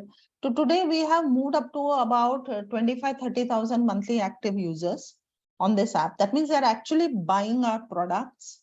They are painting customers' homes. And then we have done many things here, and it is not just data driven here. In the beginning, it was a lot of, push, as well as some emotional kind of, things that we ran on the app so that these customers are sticky with us. Today, we are trying to experiment. Okay, so we see a contractor who has bought a certain product and we want to push that contractor up. So we have done coupons, we've done, schemes where, you can kind of accumulate the points. So we will then figure who is where in the, journey, and do a lot of nudges, pushes, calls, understand what is the problem, because it is not so simple that he can buy. Unlike shopper stop kind of a thing where you just walk in or go online, this is not so simple buy. So there are multiple other factors involved. Even the intent to buy is not enough. So therefore, how we can get a uplift, or we can get product adoption. When we launched a new product, one of the ways we did this was we gave out a coupon, okay, to the contractor, and then we saw what is happening. And we were very heartened to see from a very slow start, we had a 30% redemption of those coupons. So this is something we, kind of push on the app. We push through offline methods as well, by mapping how this guy is behaving, who is most likely to convert, and then we push the customer up. So this is something we are beginning. These are two examples of vastly different kind of examples. One where it is simple to buy, one where it is not so simple to buy. Okay. Thank you, Anuradha. Saurabh, I think you've got a varied experience across a lot of organizations, so looking forward to your input in terms of use cases. Sure, Professor. So I think as opposed to Anuradha, I've always had a problem of plenty, because I've always dealt with online platforms, and there's no dearth of data, there's dearth of understanding of data. And that's what the biggest challenge is. But I think if I was to talk about my current organization, which is FoundIt, which used to be Monster, one of the biggest job platforms and the first .com job platforms that kind of came into this world, I think we've evolved with time. So if I was to put us on our timeline of last 10 years, one of the use cases for a job platform, and mind you, we have an individual's data which is equivalent to what a bank would have, or possibly more, right? So we have your CV, which is like your Janam Patri in your career world, right? So we know everything from your job location to your preferences, to where you studied, to what are the kind of skills that you've honed, to how many jumps have you had in your career, have you moved up, have you stayed static, all of that. So the job recommendation engine is something which is a big use case. How does it work? So for example, 10 years back, it would work at a level wherein we would mass personalize. So for example, if we saw candidates who are active on our platform searching for jobs, we would try and create a recommendation engine for them, which will be fairly simple. So if you're a Java developer, for example, and you've had 2 years of experience and you're in Hyderabad or Bangalore, we will try and push Java developer or C++ or equivalent kind of jobs to you, and then see based on your interest whether you're clicking, not clicking on some of those jobs. Whereas it evolved to now, I mean, if I was to leapfrog 5 years, 7 years, it has become far more refined. So today, how a job recommendation engine works is very, very different. So let's take the same example. Let's say you are a product manager. Now you're a product manager at Amazon and you are a product manager at Infosys. Now the job recommendation engine will work very differently for both of you, because we understand the kind of background that you're coming from. You might have gone to the same college, you might have done the same, course and accreditation, but we understand that your experience has been vastly different. You worked in very, very different organizations. So when you are, seeing your job recommendation for a product manager, and Amazon product manager will see very different job recommendations from an Infosys or a TCS product manager. And this data keeps going through regular machine learning, which means we keep seeing whether people are wanting to shift jobs, shift categories, etc., and then refine the recommendation basis that. The other thing that happens, sorry. Carry on, Saurabh. Carry on. So the other thing that I was saying is very interesting on this is the cross-sell, for example. So a lot of our seekers who come on board, you try to understand their behavior, try to see what are they trying to do on the platform. So let's again take the same example, right? If you see a product manager or a Java developer who's been applying for jobs on the platform for the last 3 weeks, means 2 or 3 things to me. One, he's really, really actively looking for a job, so he's looking for a change.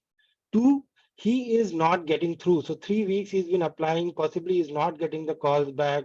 Possibly there's something in his CV that's not working.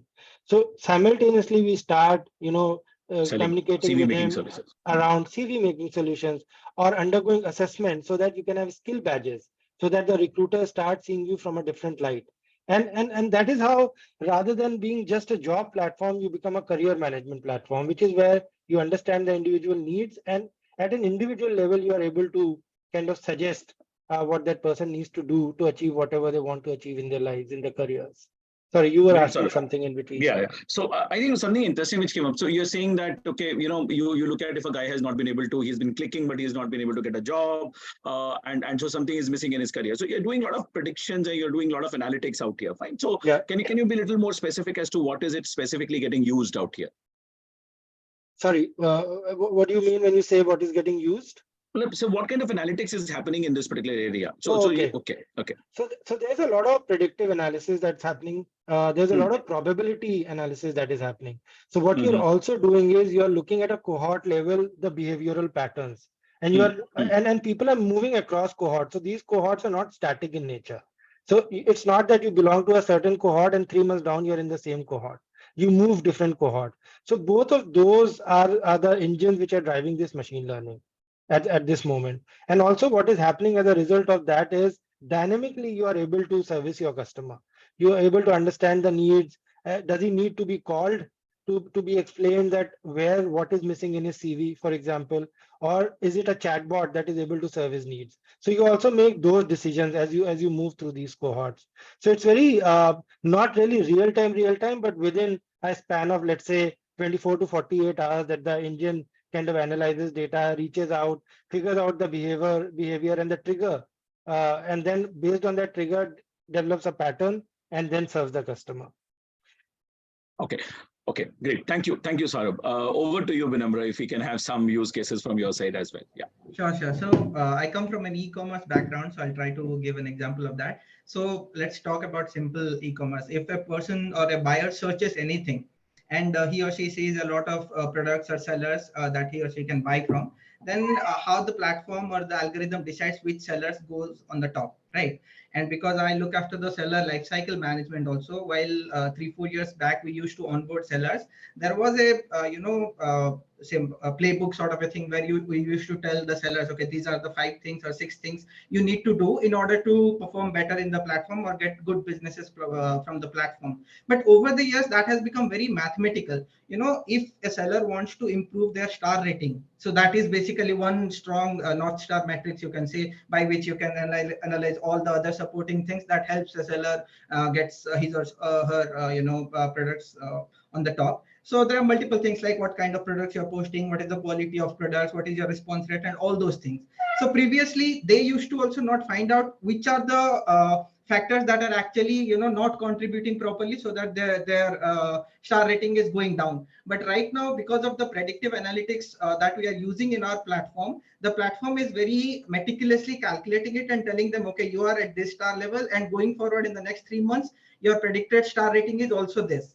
And how can you improve also? It is very mathematically suggesting them, okay, in the next 1 month you need to put post this many products. In the next 1 month you need to improve your response rate from say 70% to 90%. So rather than an art, it has become very formula oriented. And if you follow the formula from the platform, it is very much guaranteed that you kind of can reach wherever you want to reach. So that is a big paradigm shift that has happened, that I have observed as a marketeer, and with the growth of e-commerce also in the last 4 to 5 years that I have been strongly following this industry. I think that is something I wanted to share with all of you, where sellers are actually getting benefited from data. Great. I think that's a way forward for many of us, because I know I still remember the era where the primary focus was doing segmentation of customers and being end with it. But today we are saying, okay, that if you want to move from this category to this category, what is it probably you need to do? So we started acting like more like a consultant to them, saying that, boss, okay, that if you want to improve your performance, why don't you do this kind of a stuff? So same thing can also be done for the Air Asia customers as well. I'm sure that, okay, you are in this blue category. If you want to move from blue category to brown category or purple category, what is it that probably needs to be done? Great. So one last question from my side to all of you. What do you think would be the future for data-driven marketing? Because, I think many of you have already started the statement with something very simple that, we never had any data, to something called we got abundance of data today. But the other problem we are saying, what is the right data? The kind of format of data we get and the kind of data we get. Is it really worth it, really useful? I still remember one of my earliest assignments with one of the clients. The common problem they said, we have got humongous amount of data, but we don't know what to do with that data. So the problem is, I'm sure that's a common problem with many of the organizations today. So what is it that we think is going to be the future of data-driven marketing tomorrow? Because we oftenly hear a word called targeted marketing. We know that, and we're looking at something called individuals focused, individual specific, rather than those cohort-based or a large chunk being given one kind of an offer. For something like one offer for all, to something called maybe a specific offer for each customer, taking him to a new category level altogether. Fine. So what do you think is the future of data-driven marketing in times to come? Yeah, I can go first on this. Yeah, please. I completely agree with you, Professor. And I was also thinking while you were asking the question that what would be my answer. And I think my answer would be the customized marketing from the cohort-based marketing. Now, in the entire marketing funnel, we used to start with awareness, then attention, then conversion, and then loyalty. I think with the information era that we are living in, awareness is pretty much there. So even the marketers know who the customers are, and the customers have pretty much an idea what kind of products are available in the market. So that first link in the funnel has been becoming very blurry, and it is also merging with the second part, which is consideration.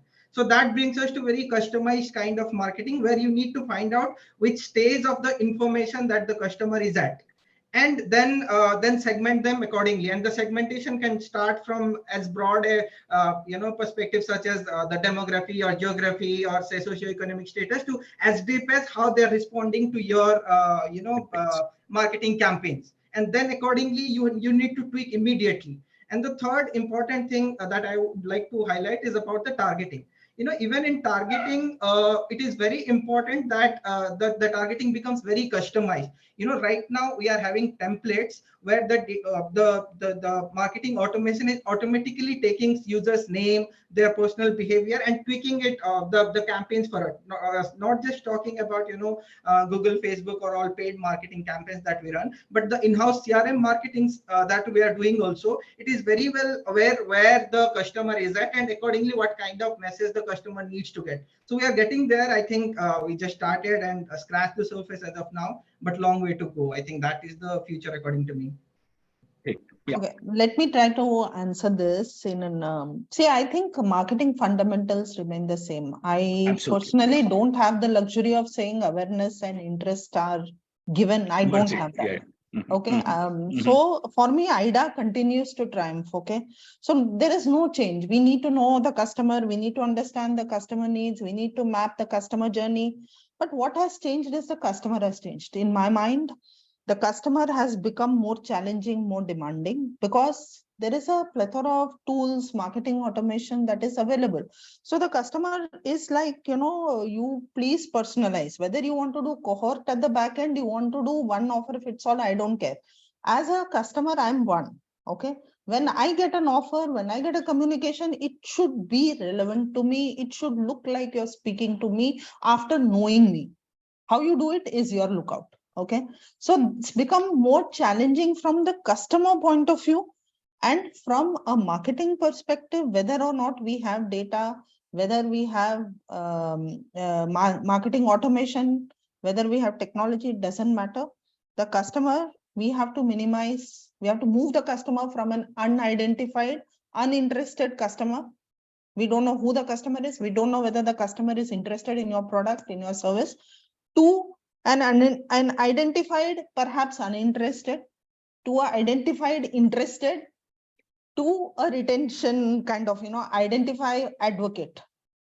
So how do you do that, and how seamlessly you do that, and how you make it appear that it is personal, it is hyper personal, it is hyper local, whatever.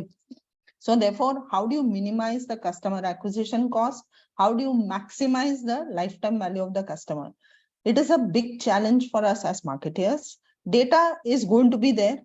But having said that, there is so much of data or not so much of data. I personally, I believe that if you torture the data enough, it will tell you what you want to hear. Okay. So the reading, I kind of agree with what both Mr. Das and Mr. Srivastava are saying, that, we have so much of data. What is the substitute? If you do not have a marketing brain looking at the data and trying to predict, okay, what will this, because the cohorts are not that this customer will buy. The cohorts are based on behavior of that data. Correct. And a probability attached to it, that possibly if you do this, this customer will. And then you go back and you feed that what happened, the outcome, and then you build.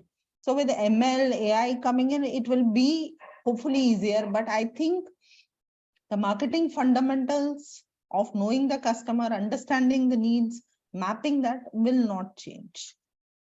Okay, thank you. Thank you. Over to you, Saurabh. Cool. So yeah, I think what Anuradha is saying is very meaningful. I think as marketers, one of the roles that we play is storytelling, and storytelling is not going to go away. I mean, no matter how much AI ML comes in, somebody has to create that content, tell that story well, and crafting that story.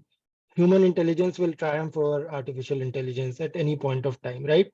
What data-driven marketing or tools will do are, these are enablers.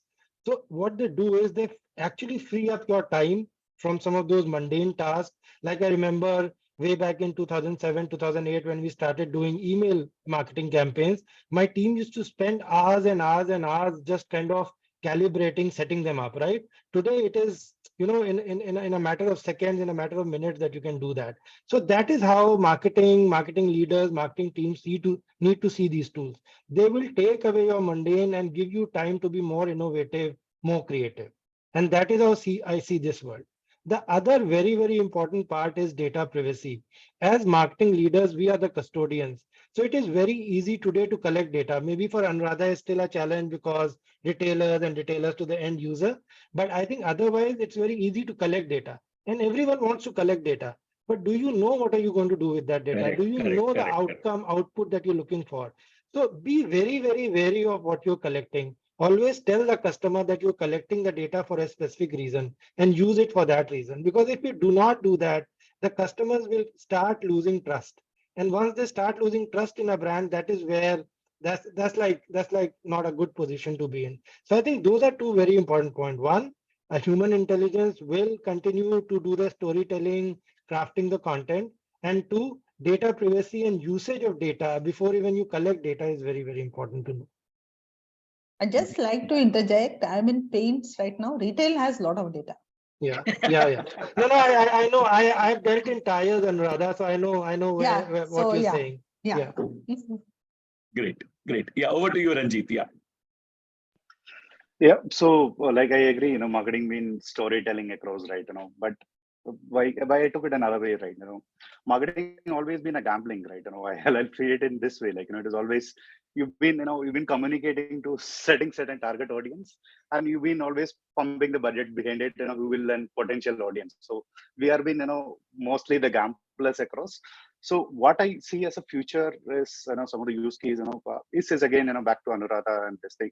Customer is getting evolved, and day by day, like, and back to Shivasa again, customer is changing. Like, today, if you look at it, customer is connected. Customer is not in one channel, right? He's not just in your website, he's there in social. So probably, you may go to an LinkedIn and start posting about your negative feedback. So how we are incorporating those feedback into your CRM or your marketing automation tool, right? The future of marketing will be more of a connected device or connected journey. Customers are omnipresent. It's not just, he's just in one channel. He will not just call you and call center and complain. He may be talking to a friend. He may write a review. For example, one of the use cases, which we were talking about, and how do I suppress a customer, probably in 2 minutes back, and customer went and, did a negative comment on your social saying that, my flight experience was bad. And meantime, my marketing automation sends a promotion and rather in certain cohorts and sending an email saying that, hi, here is a 40% off to Goa. It's not a right time, right? It is not being a right thing.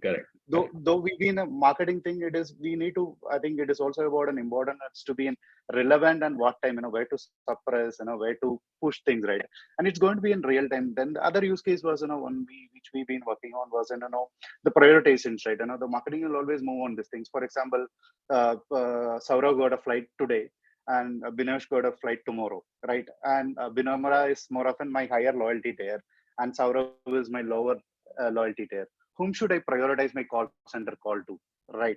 So that is where, probably Saurav call has to be taken first rather than the Binamra call, where I have chances of recovering him first rather than putting all of these things. So this is where getting connected. Your consumer, today's everything's transparent.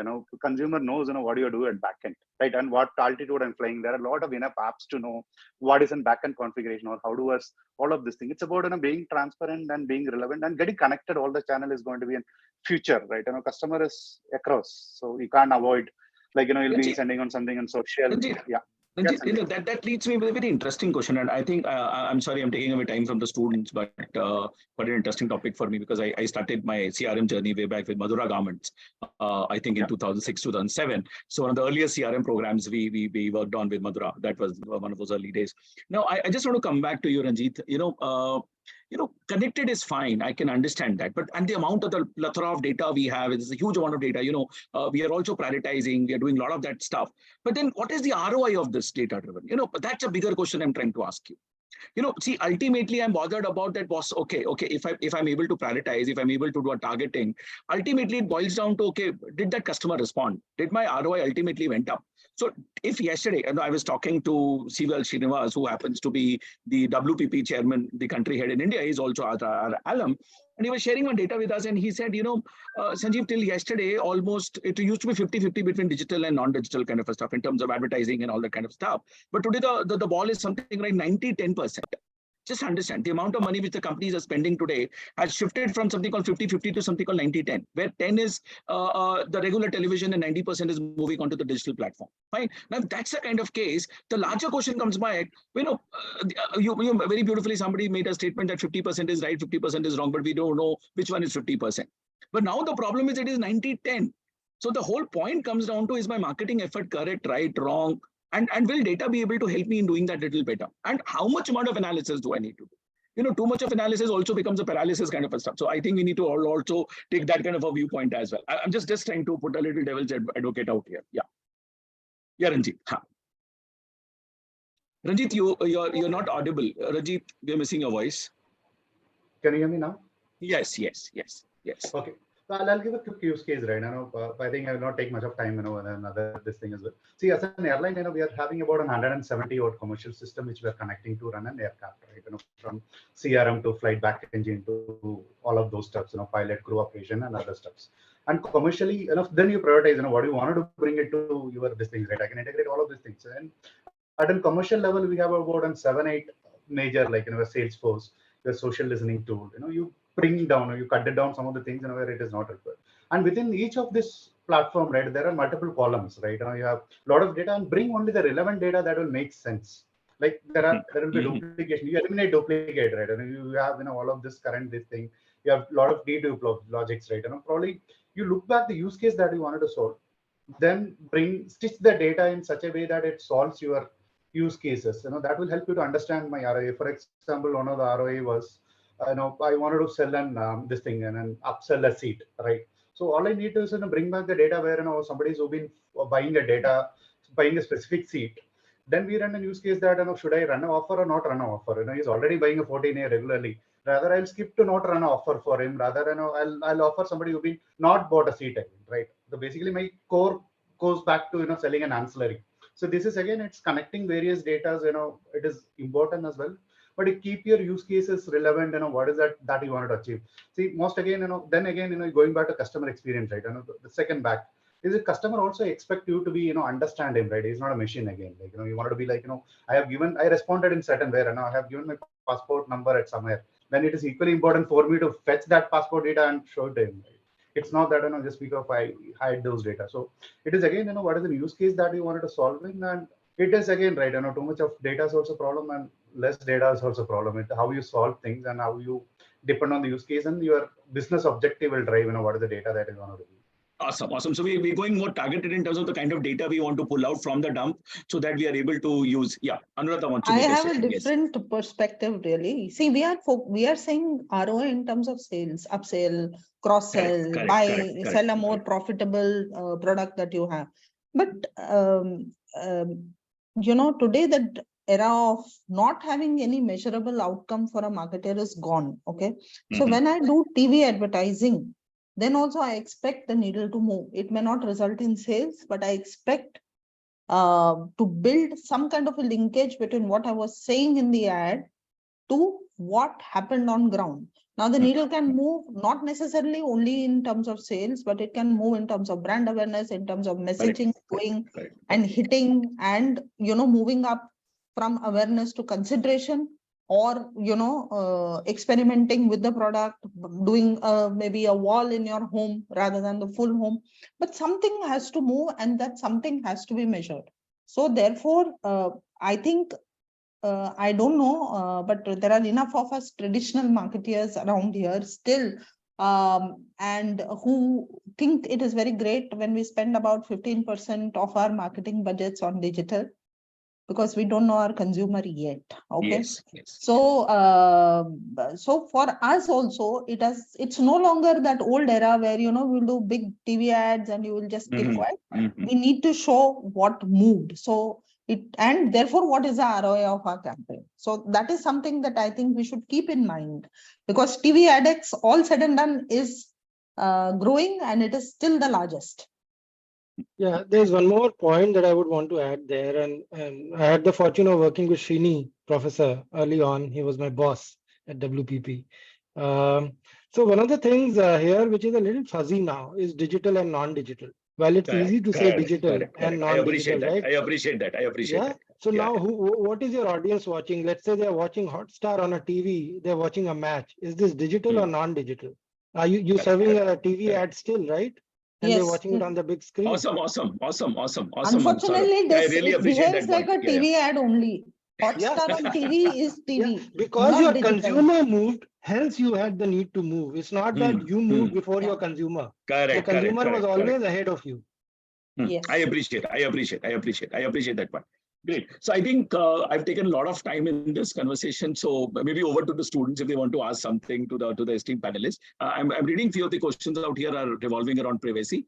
I appreciate that. I think Ranjit, in fact, that was one of the questions I wanted to ask you earlier as well. That integrating data from so many sources, how does it lead to privacy concerns? I think that is something.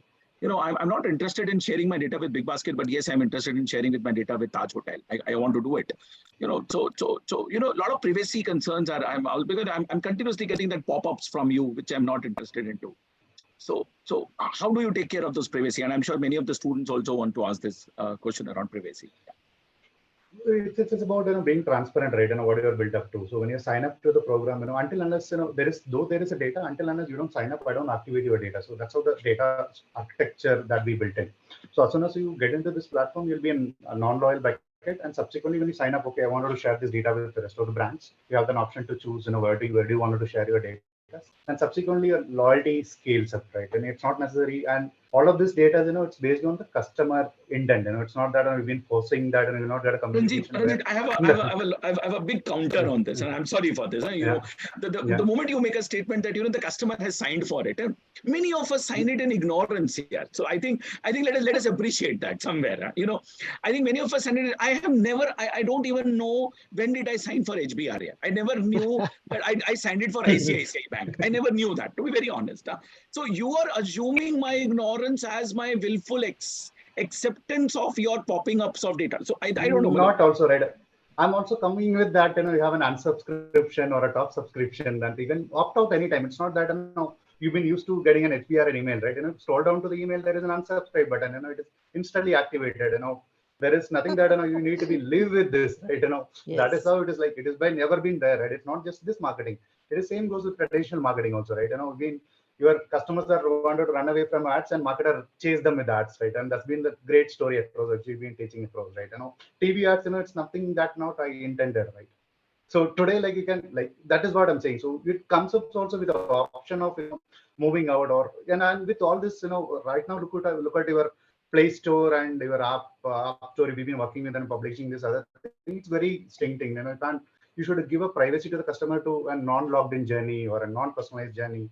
Another thing, you should not be like, everything, you cannot be like, with a mobile number only sign up. So you have to give all the option, but we also have similar option of non-logged in, but we take the number, for when it's confirm a booking. Till then, you can continue to be an anonymous. There is no forceful that you need to share your data. But if you need a personalized experience, or you need a free fruit platter for a loyalty member, you sign up. So that is how, like, if you need something, I think Binamra was raising his hand. Binamra, you were raising your hand. Yeah. Coming from Alibaba, this is like a norm, and I would like to add to what Ranjit was saying. Every communication that we have with a customer or a buyer or a prospect, it is very important that we put that unsubscribe button. I mean, without that, we even cannot send an email. So we are giving a customer all the power to choose, whether he or she agrees to, get our communication or not. Any moment you want, you can always stop getting the messages. Having said that, in the CRM also, we segmentize the customer based on their activity. Suppose you are not opening, Alibaba mails for last like 180 days, then we would also reduce the frequency accordingly. So that is also being conscious about the marketing communication that we do. So yeah, I wanted to add that point. No, yeah. So again, in Paints, I don't have any customer data. So right now I am freaking out with custom audiences, creating affinity days and trying to reach customers. Okay. But I think the party is getting over soon. So there is no substitute for first party data. Building that takes a lot of priority for marketers like me, because we set up our company and we are growing it. So yeah, so we'll get there. Great. Yeah, Vedansh, you want to ask something? Yeah, please come in. Just regarding this discussion only, I would like to add up as my experience as a user also. See, like Mr. Ranjit and Mr. Binamru was saying, that it is the user who will decide to what to sign up and what data to share and whatnot. But as a user, I have experienced that many apps, they don't allow you to even use their services till the time you share all the data which they want.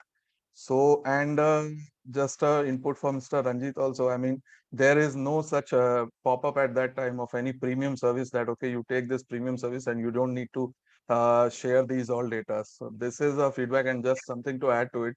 And now, I am also signing up on many apps. I am seeing that they are popping up that page to my personal email ID, including my personal email ID needs to be signed in. So it's now privacy of the user is at stake, because the email ID has all your data, what you are doing, what you are transacting almost on an hourly basis. So this is just my input, and any one would like to add to it, any of my cohort or the panel members or faculties. So I think the power is still with you, right? You have an option not to use those apps. You have an option, okay? And you have an option to force companies to adopt these by protesting. Second is that email, as far as I am aware, nobody reads email, okay? We see what you transact on digital. Today, See, I started my career when people were not ready to give their full name. Okay. So what is your name? I will give only my first name. You figure out everything else. I don't want to give you marital status. Today, people are putting everything on digital. So even if I do not have your data, I can actually form a quick understanding by following you on internet. But therefore, there is no need for me to read your email. But having said that, the data privacy laws are getting more tougher. They are keeping this in mind that people are sensitive. People are putting out sensitive information there, and maybe out of ignorance, but definitely we should not give the big bad corporate reasons to exploit it and misuse it. But the power is still with the consumer. Sure. Okay. Any other quick questions from the participants out here to the panelists? Yes, there are a few questions. Abhishek, go ahead. Yeah, hi. Thank you for this awesome discussion. I thank all the panelists, and I wanted to ask a question from the marketeer's point of view. Like when these data privacy concerns are going higher, right? And so from marketeer's standpoint, I think one of the main issues is now attribution. Like how do you attribute users who bought your product mostly from digital channels? I'm talking. So when you like unsubscribe to analytics cookies, you can't really track the user, right? So you don't know which channels the user came from, which product is going to buy in the future, right? So how you can use data to circumvent this problem? We know, right, the iOS is kind of like blocking all the user attribution wrong. You can now get attribution at a total level at most, right? So how we can use data to, circumvent this problem to, get more user level action items from a data standpoint? Maybe Ranjit, Saurabh, you can answer this if it is okay. Yeah, that's I'll fine. try. So I Yes, think, Saurabh, go ahead. So I think to your question, yes, second and third party data is going to get challenging because in a cookieless world, you will not know a lot of things about that data at a unique data level. But what you'll still have is at an aggregate level, right? And then it is about building your own first party or zero party data. Now that's going to become far more important, which means that if you are a platform play, whether you are an e-commerce or you are a job portal, what is important is how are you then starting once that user has come and logged in onto your platform, then how are you reading that data and utilizing that data to make meaningful interventions in that journey? And that is going to become very, very important, which is why the DAA or the Digital Advertising Council and the laws that are coming in are actually helpful in the sense that people will not start looking at how they farm that data instead of just buying that data off. So in a way, this is constructive. And in a way, this will lead to more meaningful data attribution. Yeah, just to add one point, I am talking from a user acquisition perspective when the user is not on your platform, right? So how you can use data to get that user on your platform, and then you can maybe do a more targeting marketing from that. So see, at the source level, which is what I told you, at the source level, when you're acquiring users, you'll still know that so many users you got from a Facebook or a Google or XYZ, right? You might not know the single UID or the user ID that you got from there, but at an aggregate level, you still know which platform is working for you, from where are you getting better ROI. That is going to continue. Ranjit, would you like to add something to this? No, I think Saurabh pretty much covered. See, if not cookies, it's going to be even. So it's not nothing going to be changed. Correct, And correct, when we start tracking, so it's just not like that. It's still consumer is power. I'll leave it to the users to choose where you want to give the consent and not to give the consent, right? So that I think is as the long thing as that will you're go being on. transparent, and you're telling the customer that you're going to use this data and taking his consent or her consent, it is good, it is okay. And then actually, using it for those use cases. The moment the data starts getting sold within or without, like outside of it, is where the problem lies, where the user does not know why is he getting a certain communication, which is not relevant. And thanks, just to add it, see, it is again, right, there's a people are bored with EDM, like, what Anuradha said, nobody start email.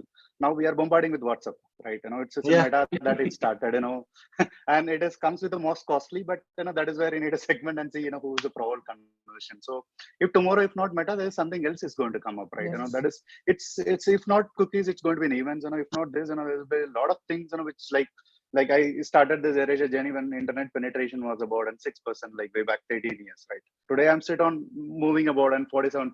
So e-commerce was the journey, which keep evolving and customers keep evolving, right? And it's just about being relevant and being honest to the consumer is what will keep them to keep going in. And give them the option to whether be with you or not be with you, right? You can't force them to somebody to be with you. So, yeah, quick. Any other question, guys? Arun, you can come in, please. Yeah, so thanks panelists for the insightful session. I have a question on how data is driving the rural segment, especially in the digital age. We have lots of users coming in, but I think there is a significant lack of proper organized data. It's too unorganized. So how do you see that as a challenge? And to I'll quickly take up leverage the in the digital side, there is no urban and rural, right? Rural, It correct, is like correct.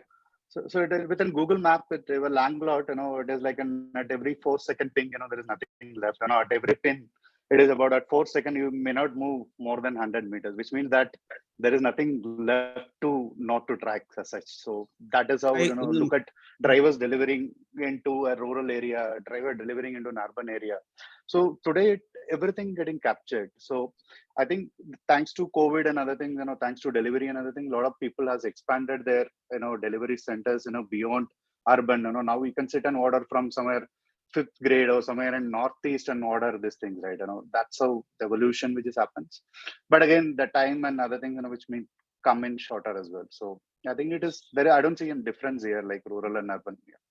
Same here. So many of our painting contractors are all tier 2, tier 3, tier 10 type of really interior kind of guys. And there is a bit of a challenge. They're not very well educated, many of them. So they have a challenge. We put QR codes on our packs and we expect them to scan it with an app. So we did face a challenge initially, but I think like Ranjit mentioned, COVID and the evolution of the contractor himself has made it possible for them. They have invested in smartphones, or their children are smart enough. So we don't see much of a issue with, even not very educated and interior India, people actually taking to technology. Sure. Okay, so I think we have already bypassed. We're already sitting at 1:35. So any one or two last questions, if you want. Otherwise, I'll hand over to the organizers to close the session. So we'll conclude the session over here due to the time constraint as notified by you. Sure, go ahead. So I would like to extend my thanks to all the panelists here. That is Ms. Anuradha Bose, Mr. Saurabh Srivastava, Mr. Binamra Das, and Mr. Ranjit Mariappan for sharing their expertise and insight on the topic of power of data-driven marketing.